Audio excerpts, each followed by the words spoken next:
ਸ਼ਬਦ ਵਿਚਾਰ। ਅੱਜ ਦੇ ਅੰਮ੍ਰਿਤਮਈ ਬਚਨਾਂ ਦਾ ਪਾਠ ਭਾਈ ਸਾਹਿਬ ਜੀ ਪਾਸੋਂ ਸਰਵਨ ਕੀਤਾ। ਪਵਿੱਤਰ ਬਾਣੀ ਅੱਜ ਦੇ ਸ਼ਬਦ ਦੀ ਵਿਚਾਰ ਨਾਲ ਸਾਂਝ ਪਾਉਣ ਵਾਸਤੇ ਜੋ ਸਮਾਂ ਪ੍ਰਾਪਤ ਹੋ ਰਿਹਾ ਹੈ, ਮਨ ਬਿਰਤੀਆਂ ਨੂੰ ਇਕਾਗਰ ਕਰਦੇ ਹੋਏ ਨਿਮਾਣੇ ਜੇ ਹੋ ਕੇ ਚਵਰ ਛਤਰ ਤਖਤ ਦੇ ਮਾਲਕ ਧੰਨ ਗੁਰੂ ਗ੍ਰੰਥ ਸਾਹਿਬ ਮਹਾਰਾਜ ਜੀ ਦੇ ਪਾਵਨ ਚਰਨਾਂ ਵਿੱਚ ਜੁੜਨ ਦਾ ਯਤਨ ਕਰੀਏ। ਸਤਿਗੁਰੂ ਜੀ ਅੱਜ ਦੇ ਸ਼ਬਦ ਰਾਹੀਂ ਜੋ ਸਾਨੂੰ ਮਨੁੱਖੀ ਦੁਨਿਆਵੀ ਜੀਵਾਂ ਨੂੰ ਸਮਝਾਉਣਾ ਚਾਹੁੰਦੇ ਨੇ, ਇੱਕ ਮਨ ਇੱਕ ਚਿੱਤ ਹੋ ਕੇ ਸਮਝਣ ਦਾ ਯਤਨ ਕਰੀਏ ਜੀ। ਵਾਹਿਗੁਰੂ ਸਾਹਿਬ ਜੀ। ਸ੍ਰੀ ਰਾਗ ਮਹੱਲਾ ਪੰਜਵਾ। ਭਾਈ ਰੇ ਸਾਚੀ ਸਤਿਗੁਰ ਸੇਵ, ਸਤਿਗੁਰ ਤੁਠੈ ਪਾਈਐ, ਪੂਰਨ ਅਲਖ ਅਪੇਵ ਰਹਾਉ। ਆਪ ਜੀ ਰੋਜ਼ਾਨਾ ਇਸ ਅਸਥਾਨ ਤੋਂ ਅੰਮ੍ਰਿਤਮਈ ਬਾਣੀ ਦੀ ਸ਼ਬਦ ਦੀ ਵਿਚਾਰ, ਲੜੀਵਾਰ ਵਿਚਾਰ ਦਾ ਲਾਹਾ ਪ੍ਰਾਪਤ ਕਰਦੇ ਆ ਰਹੇ ਹੋ। ਸ਼ਹੀਦਾਂ ਦੇ ਸਰਤਾਜ ਬਾਣੀ ਕੇ ਬੋਹਿਤ ਧੰਨ ਗੁਰੂ ਅਰਜਨ ਦੇਵ ਮਹਾਰਾਜ ਜੀ ਵੱਲੋਂ ਸ਼੍ਰੀ ਰਾਗ ਦੇ ਵਿੱਚ ਉਚਾਰਨ ਕੀਤਾ ਪਾਵਨ ਸ਼ਬਦ, ਜੋ ਗੁਰੂ ਗ੍ਰੰਥ ਸਾਹਿਬ ਮਹਾਰਾਜ ਜੀ ਦੀ ਪਵਿੱਤਰ ਬਾਣੀ ਪਾਵਨ ਅੰਗ 52-53 ਦੇ ਉੱਪਰ ਸਬਾਏਮਾਨ ਹੈ। ਸ਼ਬਦ ਦਾ ਕੇਂਦਰੀ ਭਾਵ ਜੋ ਰਹਾਉ ਵਾਲੀ ਪੰਕਤੀ ਆਪ ਜੀ ਨੇ ਸਰਵਨ ਕੀਤੀ। ਸਤਿਗੁਰੂ ਮਹਾਰਾਜ ਜੀ ਭਾਈ ਸ਼ਬਦ ਵਰਤ ਕੇ ਸਭਨਾਂ ਨੂੰ ਸਮਝਾਉਣ ਦਾ ਯਤਨ ਕਰ ਰਹੇ ਨੇ ਕਿ ਹੇ ਭਾਈ, ਸਤਿਗੁਰੂ ਜੀ ਦੀ ਸੱਚੀ ਸੇਵਾ ਭਾਵਨਾ ਦੇ ਨਾਲ ਕੀਤੀ ਹੋਈ ਫਲ ਦਿੰਦੀ ਹੈ।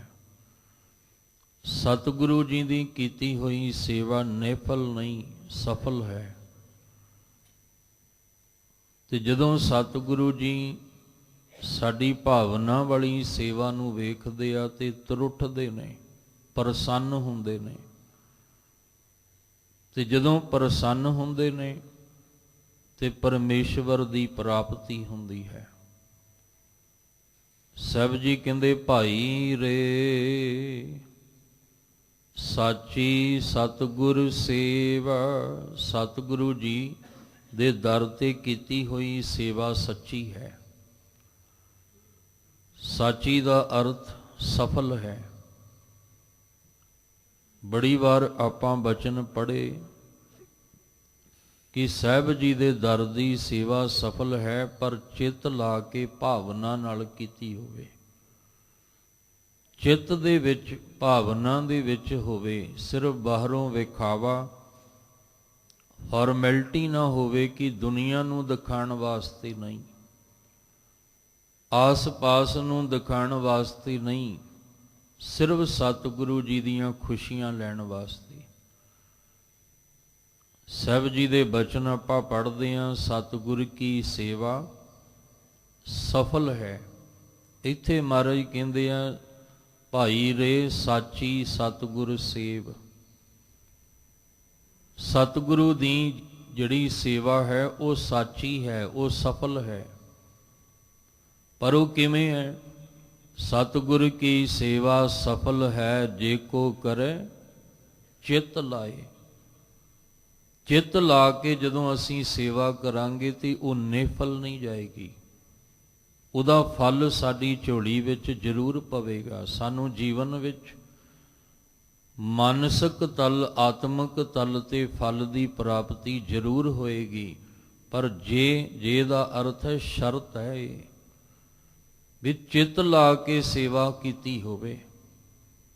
ਮਨ ਚਿੰਦਿਆਂ ਫਲ ਪਾਵਣਾ, ਹਉਮੈ ਵਿੱਚੋਂ ਜਾਏ। ਮਨ ਚਿੰਦਿਆਂ, ਜੋ ਮਨ ਚਾਹੁੰਦਾ ਉਹਨੂੰ ਫਲ ਵੀ ਲੱਗੇਗਾ ਤੇ ਹਉਮੈ ਦਾ ਰੋਗ ਵੀ ਤੁਹਾਡੇ ਅੰਦਰੋਂ ਦੀ ਚਲਾ ਜਾਏਗਾ।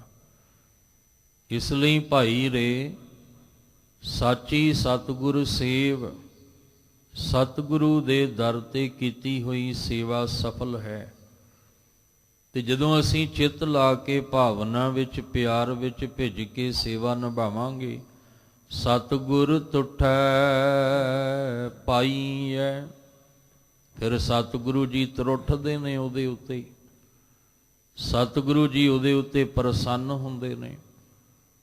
ਤੇ ਜਿਹਦੇ ਉੱਤੇ ਸਤਿਗੁਰ ਪ੍ਰਸੰਨ ਹੋ ਜਾਣ, ਪਾਈਐ, ਉਹਨੂੰ ਪਰਮੇਸ਼ਵਰ ਦੀ ਪ੍ਰਾਪਤੀ ਹੁੰਦੀ ਹੈ। ਕਿਸ ਪਰਮੇਸ਼ਵਰ ਦੀ? ਪੂਰਨ ਅਲਖ ਅਭੇਵ, ਜੋ ਆਦ ਪੂਰਨ, ਮੱਧ ਪੂਰਨ, ਅੰਤ ਪੂਰਨ ਪਰਮੇਸ਼ਰ ਹੈ। ਅਲਖ ਜਿਹਨੂੰ ਲਖਿਆ ਨਹੀਂ ਜਾ ਸਕਦਾ। ਆਪਣੀ ਮਤ ਰਾਹੀਂ, ਆਪਣੀ ਸਿਆਣਪ ਦੇ ਰਾਹੀਂ ਜਿਹਨੂੰ ਲਖਿਆ ਹੀ ਨਹੀਂ ਜਾ ਸਕਦਾ ਹੈ। ਕਹਿੰਦੇ ਅਭੇਵ, ਜਿਹਦਾ ਭੇਦ ਹੀ ਨਹੀਂ ਪਾਇਆ ਜਾ ਸਕਦਾ ਹੈ। ਜੇ ਅਸੀਂ ਆਪਣੇ ਆਪ ਕੋਸ਼ਿਸ਼ ਕਰੀਏ ਤੇ ਪਰਮੇਸ਼ਵਰ ਦਾ ਭੇਦ ਵੀ ਨਹੀਂ ਪਾਇਆ ਜਾ ਸਕਦਾ ਤੇ ਉਹਨੂੰ ਜਾਣਿਆ ਵੀ ਨਹੀਂ ਜਾ ਸਕਦਾ। ਇਸ ਲਈ ਸਤਿਗੁਰੂ ਤਰੁੱਠ ਕੇ ਸਾਡੇ ਤੇ ਮਿਹਰ ਕਰਨ ਤਾਂ ਅਲਖ ਅਭੇਵ ਪਰਮੇਸ਼ਵਰ ਨੂੰ ਜਾਣਿਆ ਜਾ ਸਕਦਾ ਹੈ। ਇਸ ਲਈ ਮਹਾਰਾਜ ਕਹਿੰਦੇ ਤੂੰ ਸਤਿਗੁਰੂ ਦੇ ਦਰ ਦੀ ਸੇਵਾ ਵਿੱਚ ਭਾਵਨਾ ਨਾਲ ਜੁੜ। ਸੱਚੀ ਸੁੱਚੀ ਸੇਵਾ ਹੀ ਜਿਹੜੀ ਹੈ ਉਹ ਤੈਨੂੰ ਫਲ ਦੇਗੀ। ਸਤਿਗੁਰੂ ਦੀਆਂ ਖੁਸ਼ੀਆਂ ਦਾ ਤੂੰ ਪਾਤਰ ਬਣੇਗਾ ਤੇ ਤੈਨੂੰ ਪਰਮੇਸ਼ਵਰ ਦੀ ਪ੍ਰਾਪਤੀ ਜਿਹੜੀ ਹੈ ਉਹ ਹੋਵੇਗੀ। ਰਹਾਉ ਵਾਲੀ ਪੰਕਤੀ ਵਿੱਚ ਧੰਨ ਗੁਰੂ ਅਰਜਨ ਦੇਵ ਮਹਾਰਾਜ ਜੀ ਨੇ ਇਹ ਕਿਰਪਾ ਕੀਤੀ ਹੈ। ਸੰਤ ਜਨਹੁ ਸੁਣ ਪਾਈ ਹੋ, ਛੂਟਣ ਸਾਚੈ ਨਾਏ। ਗੁਰ ਕੇ ਚਰਨ ਸਰੇਵਣ, ਤੀਰਥ ਹਰ ਕਾ ਨਾਉ। ਆਗੇ ਦਰਗਹ ਮੰਨੀਐ, ਮਿਲੈ ਨਿਥਾਵੇ ਥਾਉ। ਸ਼ਬਦ ਦੀ ਆਰੰਭਤਾ ਪਹਿਲੇ ਪਦੇ ਵਿੱਚ ਗੁਰੂ ਸਾਹਿਬ ਕਿਰਪਾ ਕਰਦੇ। ਸੰਤ ਜਨਹੁ ਸੁਣ ਭਾਈਹੁ। ਰਹਾਉ ਵਾਲੀ ਪੰਕਤੀ ਵਿੱਚ ਵੀ ਮਹਾਰਾਜ ਨੇ ਭਾਈ ਰੇ ਸ਼ਬਦ ਵਰਤਿਆ, ਔਰ ਪਹਿਲੀ ਪੰਕਤੀ ਵਿੱਚ ਵੀ ਮਹਾਰਾਜ ਕਹਿੰਦੇ ਭਾਈਹੁ, ਭਾਵ ਮੇਰੇ ਭਰਾਵੋ। ਹੇ ਸੰਤ ਜਨੋ, ਗੁਰਮੁਖ ਜਨੋ, ਸਤ ਸੰਗੀ ਜਨੋ, ਇੱਕ ਗੱਲ ਧਿਆਨ ਦੇ ਨਾਲ ਸੁਣ ਲਓ। ਆਪਾਂ ਗੁਰੂ ਦੁਆਰੇ ਆਏ ਆ ਕਿਸ ਵਾਸਤੇ? ਗੁਰੂ ਸਾਹਿਬ ਜੀ ਦੀ ਗੱਲ ਨੂੰ ਧਿਆਨ ਨਾਲ ਸੁਣਨ ਵਾਸਤੇ, ਕਿ ਜੋ ਸਤਿਗੁਰੂ ਮਹਾਰਾਜ ਜੀ ਕਹਿ ਰਹੇ ਆ ਅਸੀਂ ਉਹਨੂੰ ਧਿਆਨ ਨਾਲ ਸੁਣਨਾ ਔਰ ਸੁਣ ਕੇ ਉਹਦੇ ਤੇ ਅਮਲ ਕਰਨਾ ਹੈ। ਤੇ ਜੇ ਧਿਆਨ ਨਾਲ ਸੁਣਿਆ ਨਹੀਂ ਹੋਏਗਾ ਤੇ ਅਮਲ ਵੀ ਨਹੀਂ ਹੋਏਗਾ। ਸੁਣ ਕੇ ਮੰਨ ਕੇ ਹੀ ਪ੍ਰਵਾਨ ਹੋਇਆ ਜਾਣਾ। ਜਿੰਨਾ ਚਿਰ ਸੁਣ ਕੇ ਮੰਨਾਂਗੇ ਨਹੀਂ, ਪ੍ਰਵਾਨ ਨਹੀਂ ਹੋਇਆ ਜਾਣਾ। ਇਸ ਲਈ ਮਹਾਰਾਜ ਕਹਿੰਦੇ ਸੰਤ ਜਨਹੁ, ਹੇ ਗੁਰਮੁਖ ਜਨੋ, ਸਤ ਸੰਗੀ ਜਨੋ, ਸਰੋਤੇ ਜਨੋ, ਸੁਣ ਭਾਈਹੁ। ਤੁਸੀਂ ਧਿਆਨ ਦੇ ਨਾਲ ਮੇਰੇ ਭਰਾਵੋ ਸੁਣੋ। ਛੂਟਨ ਸਾਚੈ ਨਾਏ। ਜਿਹੜਾ ਤੁਹਾਡੇ ਅੰਦਰ ਜੰਜਾਲ ਬਣਿਆ ਹੋਇਆ ਵਿਕਾਰਾਂ ਦਾ, ਜਿਹੜਾ ਮਨ ਕਾਮ ਕ੍ਰੋਧ ਲੋਭ ਮੋਹ ਅਹੰਕਾਰ ਦੇ ਬੰਧਨ ਵਿੱਚ ਬੰਧਿਆ ਹੋਇਆ, ਜੇ ਉਹਦੇ ਤੋਂ ਛੁਟਕਾਰਾ ਪਾਉਣਾ ਤੇ ਇੱਕੋ ਇੱਕ ਤਰੀਕਾ ਹੈ, ਉਹ ਹੈ ਸੱਚਾ ਨਾਮ। ਸੱਚੇ ਨਾਮ ਦੇ ਨਾਲ ਜੁੜਿਆਂ ਹੀ ਛੂਟਣ ਛੁਟਕਾਰਾ ਹੋਣਾ ਹੈ। ਅਸੀਂ ਤਨ ਦੇ ਤਲ ਤੇ ਜਿੰਨੇ ਮਰਜ਼ੀ ਯਤਨ ਕਰ ਲਈਏ, ਉਪਾਅ ਕਰ ਲਈਏ, ਕਰਮ ਕਾਂਡ ਕਰ ਲਈਏ, ਜਿੰਨੇ ਮਰਜ਼ੀ ਧਰਮ ਦੇ ਨਾਮ ਤੇ ਅਸੀਂ ਸਰੀਰਕ ਤਲ ਤੇ ਕਰਮ ਕਰ ਲਈਏ, ਮਨ ਕਰਕੇ ਛੁਟਕਾਰਾ ਨਹੀਂ ਹੋਣਾ। ਜੋ ਕਾਮ, ਕ੍ਰੋਧ, ਲੋਭ, ਝੂਠ, ਨਿੰਦਾ ਦੇ ਵਿੱਚ ਮਨ ਫਸਿਆ, ਜਿਹੜਾ ਜੰਜਾਲ ਅੰਦਰ ਬਣਿਆ ਨਾ, ਜਿਹਦੇ ਵਿੱਚ ਮਨ ਸਾਡਾ ਫਸਿਆ ਹੋਇਆ, ਜਾਂ ਤ੍ਰਿਕੁਟੀ ਦੇ ਵਿੱਚ ਮਨ ਫਸਿਆ, ਤਿੰਨ ਗੁਣਾਂ ਵਿੱਚ, ਰਜ ਗੁਣ, ਤਮ ਗੁਣ, ਸਤ ਗੁਣ। ਜੰਜਾਲ ਦਾ ਮਤਲਬ ਕਿ ਇੰਨੇ ਤਾਣੇ ਪੇਟੇ ਵਿੱਚ ਲਿਪਟਿਆ ਪਿਆ ਮਨ, ਜਿੱਥੇ ਤਿੰਨ ਗੁਣ ਨੇ ਔਰ 5 ਅਵਗਣ ਨੇ, ਇਸ ਤੋਂ ਇਲਾਵਾ ਹੋਰ ਪਤਾ ਨਹੀਂ ਕਿੰਨੇ ਵਿਕਾਰ ਨੇ, ਤੇ ਸਾਰਿਆਂ ਨੂੰ ਇਕੱਠਾ ਕਰ ਦਈਏ ਤੇ ਜੰਜਾਲ ਬਣ ਜਾਂਦਾ ਹੈ। ਇੱਕ ਹੁੰਦਾ ਜਾਲ, ਇੱਕ ਹੁੰਦਾ ਜੰਜਾਲ। ਕਹਿੰਦੇ ਇਸ ਜੰਜਾਲ ਦੇ ਵਿੱਚੋਂ ਦੀ ਛੁਟਕਾਰਾ ਜੇ ਪਾਉਣਾ ਤਾਂ ਇੱਕੋ ਹੀ ਤਰੀਕਾ ਹੈ, ਸੱਚੇ ਨਾਮ ਦੇ ਨਾਲ ਜੁੜੋ, ਸੱਚੇ ਨਾਮ ਦਾ ਅਭਿਆਸ ਕਰੋ, ਸੱਚੇ ਨਾਮ ਦਾ ਸਿਮਰਨ ਕਰੋ। ਹੋਰ ਦੂਸਰਾ ਤੀਜਾ ਕੋਈ ਤਰੀਕਾ ਨਹੀਂ ਹੈ। ਦੁਨੀਆ ਬੜੇ ਤਰੀਕੇ ਦੱਸਦੀ ਹੈ, ਬੜੇ ਤਰੀਕੇ ਦੁਨੀਆ ਨੇ ਦੱਸੇ ਨੇ, ਤੇ ਦੁਨੀਆ ਮਗਰ ਵੀ ਉਹਨਾਂ ਦੇ ਲੱਗੀ ਹੈ, ਪਰ ਮਹਾਰਾਜ ਕਹਿੰਦੇ ਦੂਜਾ, ਤੀਜਾ, ਚੌਥਾ ਕੋਈ ਤਰੀਕਾ ਨਹੀਂ ਹੈ। ਇੱਕੋ ਇੱਕ ਤਰੀਕਾ ਹੈ ਛੁਟਕਾਰਾ ਪਾਉਣ ਦਾ, ਉਹ ਹੈ ਪਰਮੇਸ਼ਵਰ ਦਾ ਸੱਚਾ ਨਾਮ।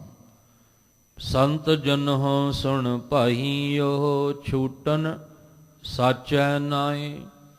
ਹੁਣ ਸੱਚੇ ਨਾਮ ਦੇ ਨਾਲ ਕਿਵੇਂ ਜੁੜਨਾ ਹੈ? ਸਭ ਜੀ ਕਹਿੰਦੇ ਗੁਰ ਕੇ ਚਰਨ ਸਰੇਵਣੇ, ਤੀਰਥ ਹਰਿ ਕਾ ਨਾਉ। ਤੁਸੀਂ ਗੁਰੂ ਦੇ ਚਰਨਾਂ ਦੇ ਵਿੱਚ ਜੁੜੋ, ਕਿਉਂਕਿ ਗੁਰੂ ਦੇ ਰਾਹੀਂ ਹੀ ਗੱਲ ਬਣਨੀ ਹੈ, ਗੁਰੂ ਦੇ ਦੁਆਰਾ ਹੀ ਕਾਰਜ ਰਾਸ ਹੋਣਾ ਹੈ। ਅਸੀਂ ਕਾਰਜ ਰਾਸ ਕਰਾਉਣਾ ਹੈ, ਪਹਿਲਾਂ ਤੇ ਜੰਜਾਲ ਵਿੱਚੋਂ ਨਿਕਲਣਾ, ਫਿਰ ਅਸੀਂ ਜੰਜਾਲ ਵਿੱਚੋਂ ਨਿਕਲ ਕੇ ਆਤਮਕ ਤਲ ਤੇ ਪਰਮੇਸ਼ਵਰ ਵਿੱਚ ਲੀਨ ਹੋਣਾ। ਇਹ ਕਾਰਜ ਗੁਰੂ ਸਾਹਿਬ ਦੀ ਕਿਰਪਾ ਤੋਂ ਬਿਨਾਂ ਨਹੀਂ ਹੋ ਸਕਦਾ। ਗੁਰੂ ਦੀ ਕਿਰਪਾ ਦੇ ਪਾਤਰ ਬਣ ਕੇ ਹੀ ਕਾਰਜ ਨੂੰ ਪੂਰਾ ਕੀਤਾ ਜਾ ਸਕਦਾ ਹੈ।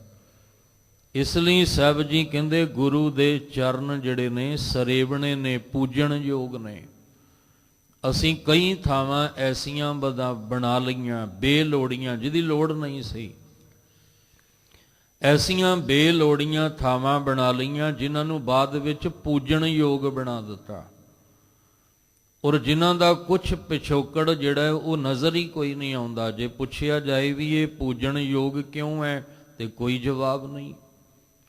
ਬਸ ਇਹ ਪਤਾ ਹੈ ਕਿ ਸਾਡੇ ਵੱਡੇ ਵਡੇਰੇ ਪੂਜਦੇ ਸੀ, ਅਸੀਂ ਵੀ ਪੂਜਦੇ ਆ ਰਹੇ ਹਾਂ, ਪਰ ਉਹ ਪੂਜਣ ਯੋਗ ਕਿਉਂ ਹੈ ਇਹ ਨਹੀਂ ਪਤਾ। ਇਸ ਲਈ ਸਾਹਿਬ ਕਹਿੰਦੇ ਇੱਕੋ ਇੱਕ ਪੂਜਣ ਯੋਗ ਹੈ, ਉਹ ਹੈ ਗੁਰੂ ਦੇ ਚਰਨ। ਤੇ ਜਿੱਥੇ ਗੁਰੂ ਸਾਹਿਬ ਦੇ ਚਰਨ ਪੈ ਗਏ, ਉਹ ਥਾਂ ਵੀ ਸਾਡੇ ਲਈ ਪੂਜਣ ਯੋਗ ਹੈ। ਜਿੱਥੇ ਜਾਏ ਬਹਿ ਮੇਰਾ ਸਤ ਗੁਰੂ, ਸੋ ਥਾਨ ਸੁਹਾਵਾ, RAM ਰਾਜੇ ਗੁਰ ਸਿੱਖੀ, ਸੋ ਥਾਨ ਭਾਲਿਆ। ਲੈ ਧੂਰ ਮੁਖ ਲਾਵਾ, ਕਿਉਂ ਲਾਇਆ? ਕਿਉਂਕਿ ਇੱਥੇ ਮੇਰੇ ਸਤਿਗੁਰੂ ਦੇ ਚਰਨ ਪਏ ਆ। ਉਹ ਥਾਂ ਪੂਜਣ ਯੋਗ ਹੈ। ਹੁਣ ਆਸ-ਪਾਸ ਆਪਾਂ ਵੇਖੀਏ ਸਾਰੀਆਂ ਥਾਵਾਂ ਮੌਜੂਦ ਨੇ, ਘਰ ਵੀ ਬਣੇ ਹੋਏ ਆ, ਪਰ ਸਿਰਫ ਸਾਡਾ ਸਿਰ ਝੁਕੇਗਾ ਤੇ ਆਹ ਥਾਂ ਤੇ ਝੁਕੇਗਾ। ਭਾਵੇਂ ਅਸੀਂ ਬਾਹਰੋਂ ਲੰਘ ਵੀ ਰਹੇ ਹਾਂ, ਲੰਘਣ ਵਾਲੇ ਦਾ ਵੀ ਹੱਥ ਜੁੜ ਜਾਂਦਾ ਹੈ ਤੇ ਸਿਰ ਝੁਕ ਜਾਂਦਾ ਹੈ ਜਦੋਂ ਇਸ ਅਸਥਾਨ ਵੱਲ ਵੇਖਦਾ ਹੈ। ਕਿਉਂ? ਕਿਉਂਕਿ ਇਹ ਪੂਜਣ ਯੋਗ ਹੋ ਗਿਆ। ਇਹ ਥਾਂ ਪੂਜਣ ਯੋਗ ਕਿਉਂ ਹੈ? ਕਿਉਂਕਿ ਇਹਦੇ ਵਿੱਚ ਧੰਨ ਗੁਰੂ ਗ੍ਰੰਥ ਸਾਹਿਬ ਦਾ ਪ੍ਰਕਾਸ਼ ਹੈ। ਕਿਤੇ ਵੀ ਆਪਾਂ ਜਾਈਏ, ਕਿਸੇ ਗਲੀ ਮਹੱਲੇ ਵਿੱਚ ਜਾਈਏ, ਪੂਰੇ ਮਹੱਲੇ 'ਚ ਹਜ਼ਾਰਾਂ ਘਰ ਹੁੰਦੇ ਆ, ਪਰ ਕਿਸੇ ਘਰ ਅੱਗੇ ਖਲੋ ਕੇ ਅਸੀਂ ਨਾ ਰੁਕਦੇ ਹਾਂ, ਨਾ ਹੱਥ ਜੋੜਦੇ ਹਾਂ, ਨਾ ਸਿਰ ਝੁਕਾਉਂਦੇ ਹਾਂ। ਜਦੋਂ ਕੋਈ ਗੁਰੂ ਦਾ ਦਰ ਆ ਜਾਏ, ਅਸੀਂ ਉੱਥੇ ਹੀ ਹੱਥ ਜੋੜ ਕੇ ਸਿਰ ਨਵਾਉਂਦੇ ਹਾਂ। ਕਿਉਂ? ਕਿਉਂਕਿ ਇਹ ਪੂਜਣ ਯੋਗ ਹੋ ਗਿਆ। ਇਹਦੇ ਅੰਦਰ ਮੇਰੇ ਸਤਿਗੁਰੂ ਦਾ ਪ੍ਰਕਾਸ਼ ਹੈ। ਇਸ ਲਈ ਸਾਹਿਬ ਜੀ ਕਹਿੰਦੇ ਗੁਰ ਕੇ ਚਰਨ ਸਰੇਵਣੇ, ਇਹ ਪੂਜਣ ਯੋਗ ਨੇ।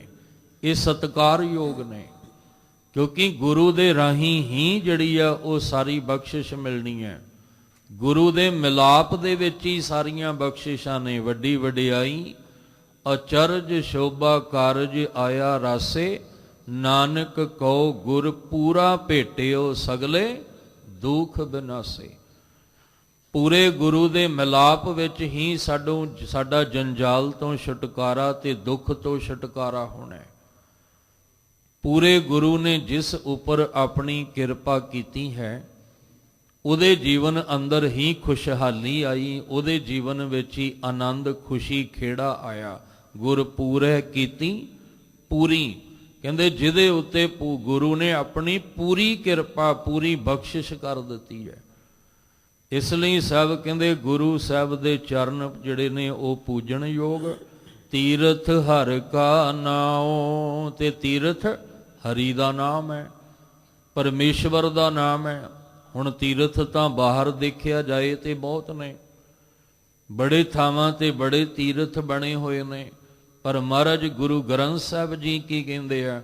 ਸਾਹਿਬ ਕਹਿੰਦੇ ਤੂੰ ਨਹਾਉਣ ਵਾਸਤੇ ਤੀਰਥ ਤੇ ਜਾ, ਮੈਂ ਤੈਨੂੰ ਮਨਾਹੀ ਨਹੀਂ ਕਰਦਾ, ਪਰ ਜਾ ਅਸਲ ਤੀਰਥ ਦੇ ਉੱਤੇ, ਜਿੱਥੇ ਜਾ ਕੇ ਤੈਨੂੰ ਕੁਝ ਲਾਭ ਹੋਵੇ, ਕੁਛ ਤੈਨੂੰ ਉਹਦੇ ਵਿੱਚ ਜਿਹੜਾ ਤੇਰੇ ਮਨ ਦੀ ਮਲ ਉਤਰ ਜਾਵੇ, ਜੰਜਾਲ ਤੋਂ ਛੁਟਕਾਰਾ ਹੋ ਜਾਵੇ। ਐਸਾ ਨਾ ਹੋਵੇ ਕਿ ਨਹਾਵਣ ਚੱਲੇ ਤੀਰਥੀ ਮਨ ਖੋਟੈ ਤਨ ਚੋਰ।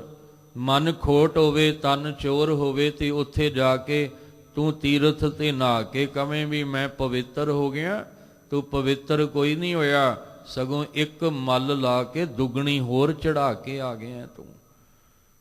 ਇਸ ਲਈ ਗੁਰੂ ਸਾਹਿਬ ਕਹਿੰਦੇ ਤੀਰਥ ਹਰਿ ਕਾ ਨਾਉ, ਤੇ ਗੁਰੂ ਸਾਹਿਬ ਕਹਿੰਦੇ ਤੀਰਥ ਨਹਾਵਣ ਜਾਓ, ਤੀਰਥ ਨਾਮ ਹੈ।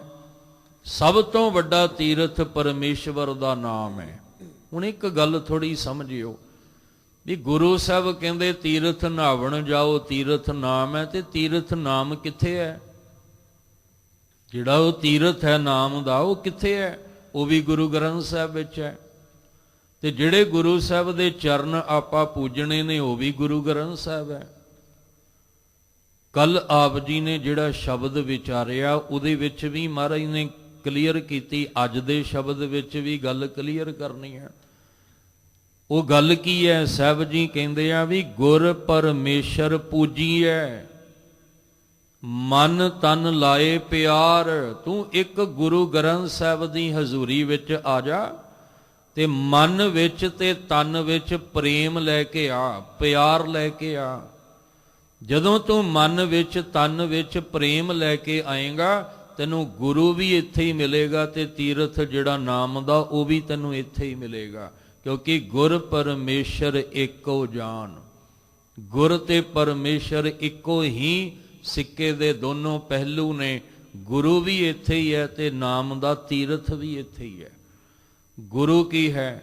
ਆਗਿਆ ਭਈ ਅਕਾਲ ਕੀ ਤਬਹਿ ਚਲਾਇਓ ਪੰਥ, ਸਭ ਸਿੱਖਨ ਕੋ ਹੁਕਮ ਹੈ ਗੁਰੂ ਮਾਨਿਓ ਗ੍ਰੰਥ। ਬਾਣੀ ਗੁਰੂ, ਗੁਰੂ ਹੈ ਬਾਣੀ, ਵਿੱਚ ਬਾਣੀ ਅੰਮ੍ਰਿਤ ਸਾਰੇ। ਹੁਣ ਉਸ ਬਾਣੀ ਅੰਦਰ ਜਿਹੜਾ ਨਾਮ ਹੈ, ਬਾਣੀ ਅੰਦਰ ਜਿਹੜੀ ਬਖਸ਼ਿਸ਼ ਹੈ, ਉਹ ਤੀਰਥ ਹੈ। ਅਸੀਂ ਗੁਰੂ ਦੇ ਦਰ ਤੇ ਆ ਕੇ ਗੁਰੂ ਸਾਹਿਬ ਦੇ ਚਰਨਾਂ ਵਿੱਚ ਬੈਠ ਗਏ ਹਾਂ, ਪਰ ਇੱਥੇ ਬੈਠ ਕੇ ਹੁਣ ਅਸੀਂ ਕੀ ਕਰਨਾ ਹੈ? ਮਨ ਦਾ ਇਸ਼ਨਾਨ ਕਰਨਾ ਹੈ। ਕਿਵੇਂ ਕਰਨਾ ਹੈ? ਗੁਰਬਾਣੀ ਦੇ ਵਿੱਚ। ਗੁਰਬਾਣੀ ਉਹ ਨਾਮ ਹੈ ਜਿਹੜਾ ਤੀਰਥ ਗੁਰੂ ਸਾਹਿਬ ਕਹਿੰਦੇ ਆ। ਕਹਿੰਦੇ ਆਹ ਤੀਰਥ ਹੈ, ਇਸ ਤੀਰਥ ਤੇ ਆ।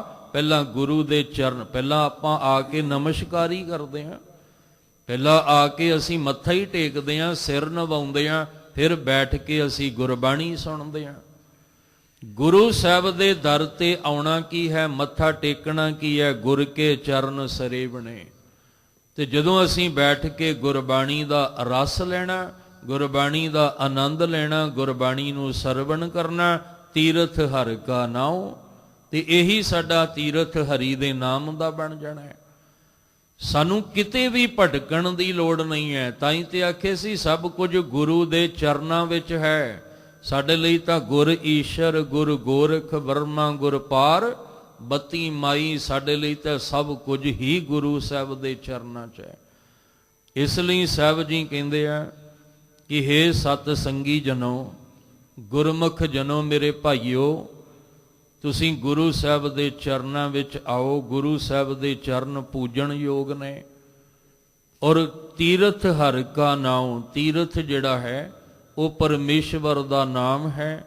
ਗੁਰੂ ਸਾਹਿਬ ਦੇ ਚਰਨਾਂ ਵਿੱਚ ਜੁੜ ਕੇ ਹੀ ਤੁਹਾਨੂੰ ਨਾਮ ਦਾ ਤੀਰਥ ਮਿਲੇਗਾ, ਜਿਹਦੇ ਵਿੱਚ ਤੁਸੀਂ ਆਪਣੇ ਮਨ ਦੀ ਚੁੱਭੀ ਲਵਾਉਣੀ ਹੈ। ਇਸ ਤੀਰਥ ਵਿੱਚ ਨਹਾਉਣਾ ਕਿਵੇਂ? ਹੁਣ ਨਾਮ ਦੇ ਵਿੱਚ ਕਿਵੇਂ ਨਹਾਈਏ, ਨਾਮ ਵਿੱਚ ਇਸ਼ਨਾਨ ਕਿਵੇਂ ਕਰੀਏ? ਪਾਣੀ ਵਿੱਚ ਤੇ ਸਮਝ ਆਉਂਦੀ ਹੈ ਵੀ ਜਾਂ ਪਾਣੀ ਭਰ ਕੇ ਆਪਣੇ ਤੇ ਪਾ ਲਓ ਜਾਂ ਪਾਣੀ ਵਿੱਚ ਜਾ ਕੇ ਤੁਸੀਂ ਚੁੱਭੀ ਲਾ ਲਓ। ਪਰ ਅਸੀਂ ਨਾਮ ਦੇ ਵਿੱਚ ਚੁੱਭੀ ਕਿੱਦਾਂ ਲਾਈਏ? ਨਾਮ ਦਾ ਇਸ਼ਨਾਨ, ਮਹਾਰਾਜ ਕਹਿੰਦੇ ਪਰਮੇਸ਼ਵਰ ਦੇ ਨਾਮ ਦਾ ਸਿਮਰਨ ਕਰਨਾ ਹੀ ਇਸ਼ਨਾਨ ਹੈ। ਕਰ ਇਸ਼ਨਾਨ ਸਿਮਰ ਪ੍ਰਭ ਆਪਣਾ। ਤੂੰ ਇਸ਼ਨਾਨ ਕਰ, ਪਰ ਕਰਨਾ ਕਿਵੇਂ ਹੈ? ਸਿਮਰ ਪ੍ਰਭ ਆਪਣਾ। ਤੂੰ ਆਪਣੇ ਪ੍ਰਭੂ ਪਰਮੇਸ਼ਵਰ ਦੇ ਨਾਮ ਨੂੰ ਧਿਆਨ ਲਾ ਕੇ ਸਿਮਰ, ਭਾਵਨਾ ਦੇ ਨਾਲ ਉਹਨੂੰ ਚੇਤੇ ਕਰ। ਜਦੋਂ ਸੁਰਤ ਨਾਲ ਚੇਤੇ ਕਰੇਗਾ, ਤੇਰਾ ਨਾਲ ਨਾਲ ਮਨ ਦਾ ਇਸ਼ਨਾਨ ਹੋਏਗਾ।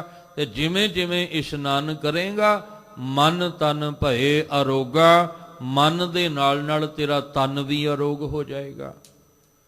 ਪਰ ਜਿਹੜੇ ਤੀਰਥ ਤੇ ਤੂੰ ਜਾ ਕੇ ਆਇਆ ਨਾ, ਮਹਾਰਾਜ ਜੀ ਕਹਿੰਦੇ ਉੱਥੇ ਜਾ ਕੇ ਤਨ ਦੀ ਮਲ ਤਾਂ ਉਤਰਦੀ ਹੈ, ਪਰ ਮਨ ਦੀ ਨਹੀਂ ਉਤਰਦੀ। ਤਨ ਧੋਤਾ ਮਨ ਹੱਛਾ ਨਾ ਹੋਏ। ਤਨ ਨੂੰ ਧੋਣ ਨਾਲ ਮਨ ਹੱਛਾ ਨਾ ਹੋਇਆ ਤੇ ਨਾ ਕਿਸੇ ਦਾ ਹੋਣਾ। ਮਨ ਵਿਕਾਰੀ ਸੀ, ਵਿਕਾਰੀ ਅਸੀਂ ਗਏ ਬਾਹਰ ਦੇ ਤੀਰਥ ਤੇ, ਅਸੀਂ ਇਸ਼ਨਾਨ ਸਰੀਰ ਦਾ ਕਰਵਾਇਆ, ਪਰ ਮਨ ਦੀ ਮਲ ਤੇ ਉਦਾਂ ਹੀ ਲੈ ਕੇ ਆ ਗਏ। ਮਨ ਦੀ ਮਲ ਤਾਂ ਉਤਰੀ ਨਹੀਂ। ਪਰ ਇਹ ਉਹ ਸਰੋਵਰ ਹੈ, ਸਭ ਕਹਿੰਦੇ ਰਾਮ ਦਾਸ ਸਰੋਵਰ ਨਹਾਤੇ। ਰਾਮ ਦੇ ਸੇਵਕ, ਰੱਬ ਦੇ ਪਿਆਰੇ ਜਦੋਂ ਆਹ ਸਰੋਵਰ ਦੇ ਵਿੱਚ ਆ ਕੇ ਨਹਾਉਂਦੇ ਨੇ ਤਾਂ ਸਾਰੇ ਪਾਪ ਦੀ ਮਲ ਉਹਨਾਂ ਅੰਦਰੋਂ ਉਤਰ ਜਾਂਦੀ ਹੈ। ਪਰ ਗੱਲ ਇਹ ਹੈ ਵੀ ਇਸ਼ਨਾਨ ਕਰਨ ਦਾ ਤਰੀਕਾ ਆਉਣਾ ਚਾਹੀਦਾ ਹੈ। ਰਾਮਦਾਸ ਸਰੋਵਰ ਨਾਤੇ, ਸਭ ਉਤਰੇ ਪਾਪ ਕਮਾਤੇ। ਨਿਰਮਲ ਹੋਏ ਕਰ ਇਸ਼ਨਾਨਾ, ਗੁਰ ਪੂਰੇ ਕੀਨੇ ਦਾਨਾ। ਹੁਣ ਗੱਲ ਤਾਂ ਗੁਰੂ ਦੇ ਰਾਹੀਂ ਬਣਨੀ ਹੈ। ਗੁਰੂ ਸਾਹਿਬ ਨੇ ਇਹ ਬਖਸ਼ਿਸ਼ ਦਿੱਤੀ ਹੈ। ਗੁਰੂ ਗ੍ਰੰਥ ਸਾਹਿਬ ਦੀ ਬਾਣੀ ਕਿਹਨੇ ਦਿੱਤੀ ਹੈ ਸਾਨੂੰ? ਜੇ ਅੱਜ ਆਪਾਂ ਗੁਰੂ ਗ੍ਰੰਥ ਸਾਹਿਬ ਦੇ ਦਰ ਤੇ ਬੈਠੇ ਹੋਏ ਹਾਂ, ਸਤਿਗੁਰੂ ਦੀ ਹਜ਼ੂਰੀ ਵਿੱਚ, ਇਹ ਖਜ਼ਾਨਾ ਸਾਨੂੰ ਦਿੱਤਾ ਕਿਹਨੇ ਹੈ?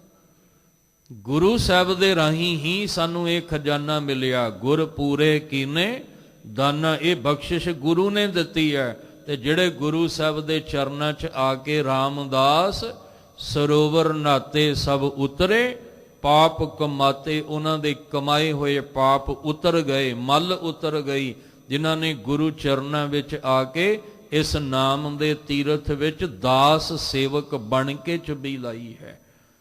ਰਾਮਦਾਸ ਸਰੋਵਰ ਨੀਕਾ, ਜੋ ਨਹਾਵੇ ਸੋ ਕੁੱਲ ਤਰਾਵੇ। ਉਧਾਰ ਹੋਆ ਹੈ ਜੀ ਕਾ, ਕਹਿੰਦੇ ਅੰਦਰੋਂ ਜੀ ਦਾ ਉਧਾਰ ਹੋ ਜਾਂਦਾ ਹੈ। ਬਾਹਰ ਦਾ ਪਾਣੀ ਦਾ ਜਿਹੜਾ ਬਣਾਇਆ ਤੀਰਥ, ਉਹਦੇ ਵਿੱਚ ਕੁੱਲ ਦਾ ਤੇ ਜੀ ਦਾ ਉਧਾਰ ਕੋਈ ਨਹੀਂ ਹੋਣਾ। ਕੁੱਲ ਕੀ ਹੈ? ਆ ਮਨੁੱਖਾ ਜਾਤ ਜਿਹੜੀ ਹੈ, ਇਹ ਕੁੱਲ ਹੀ ਹੈ ਸਾਡੀ। ਇਸ ਮਨੁੱਖਾ ਜਨਮ ਵਿੱਚ ਆਇਆ ਇਸ ਕੁੱਲ ਦਾ ਉਧਾਰ, ਤੇ ਇਹਦੇ ਅੰਦਰ ਜਿਹੜੀ ਜਿੰਦ ਹੈ ਉਹਦਾ ਉਧਾਰ ਹੋ ਜਾਏਗਾ। ਇਹ ਇੰਨਾ ਪਾਕ ਪਵਿੱਤਰ ਸਰੋਵਰ ਹੈ, ਗੁਰੂ ਨੇ ਦਿੱਤਾ। ਇਸ ਲਈ ਸਤਿਗੁਰੂ ਮਹਾਰਾਜ ਜੀ ਕਹਿੰਦੇ ਤੂੰ ਗੁਰੂ ਚਰਨਾਂ ਵਿੱਚ ਆ, ਕਿਉਂਕਿ ਇਹ ਪੂਜਣਯੋਗ ਨੇ। ਇਹਨਾਂ ਦੇ ਰਾਹੀਂ ਤੈਨੂੰ ਫਿਰ ਤੀਰਥ ਮਿਲੇਗਾ ਨਾਮ ਦਾ, ਗੁਰੂ ਗ੍ਰੰਥ ਸਾਹਿਬ ਜੀ ਦੀ ਬਾਣੀ ਵਿੱਚੋਂ। ਜਦੋਂ ਤੂੰ ਜੁੜੇਗਾ, ਆਗਹਿ ਦਰਗਹਿ ਮੰਨੀਐ, ਮਿਲੈ ਨਿਥਾਵੇਂ ਥਾਓ।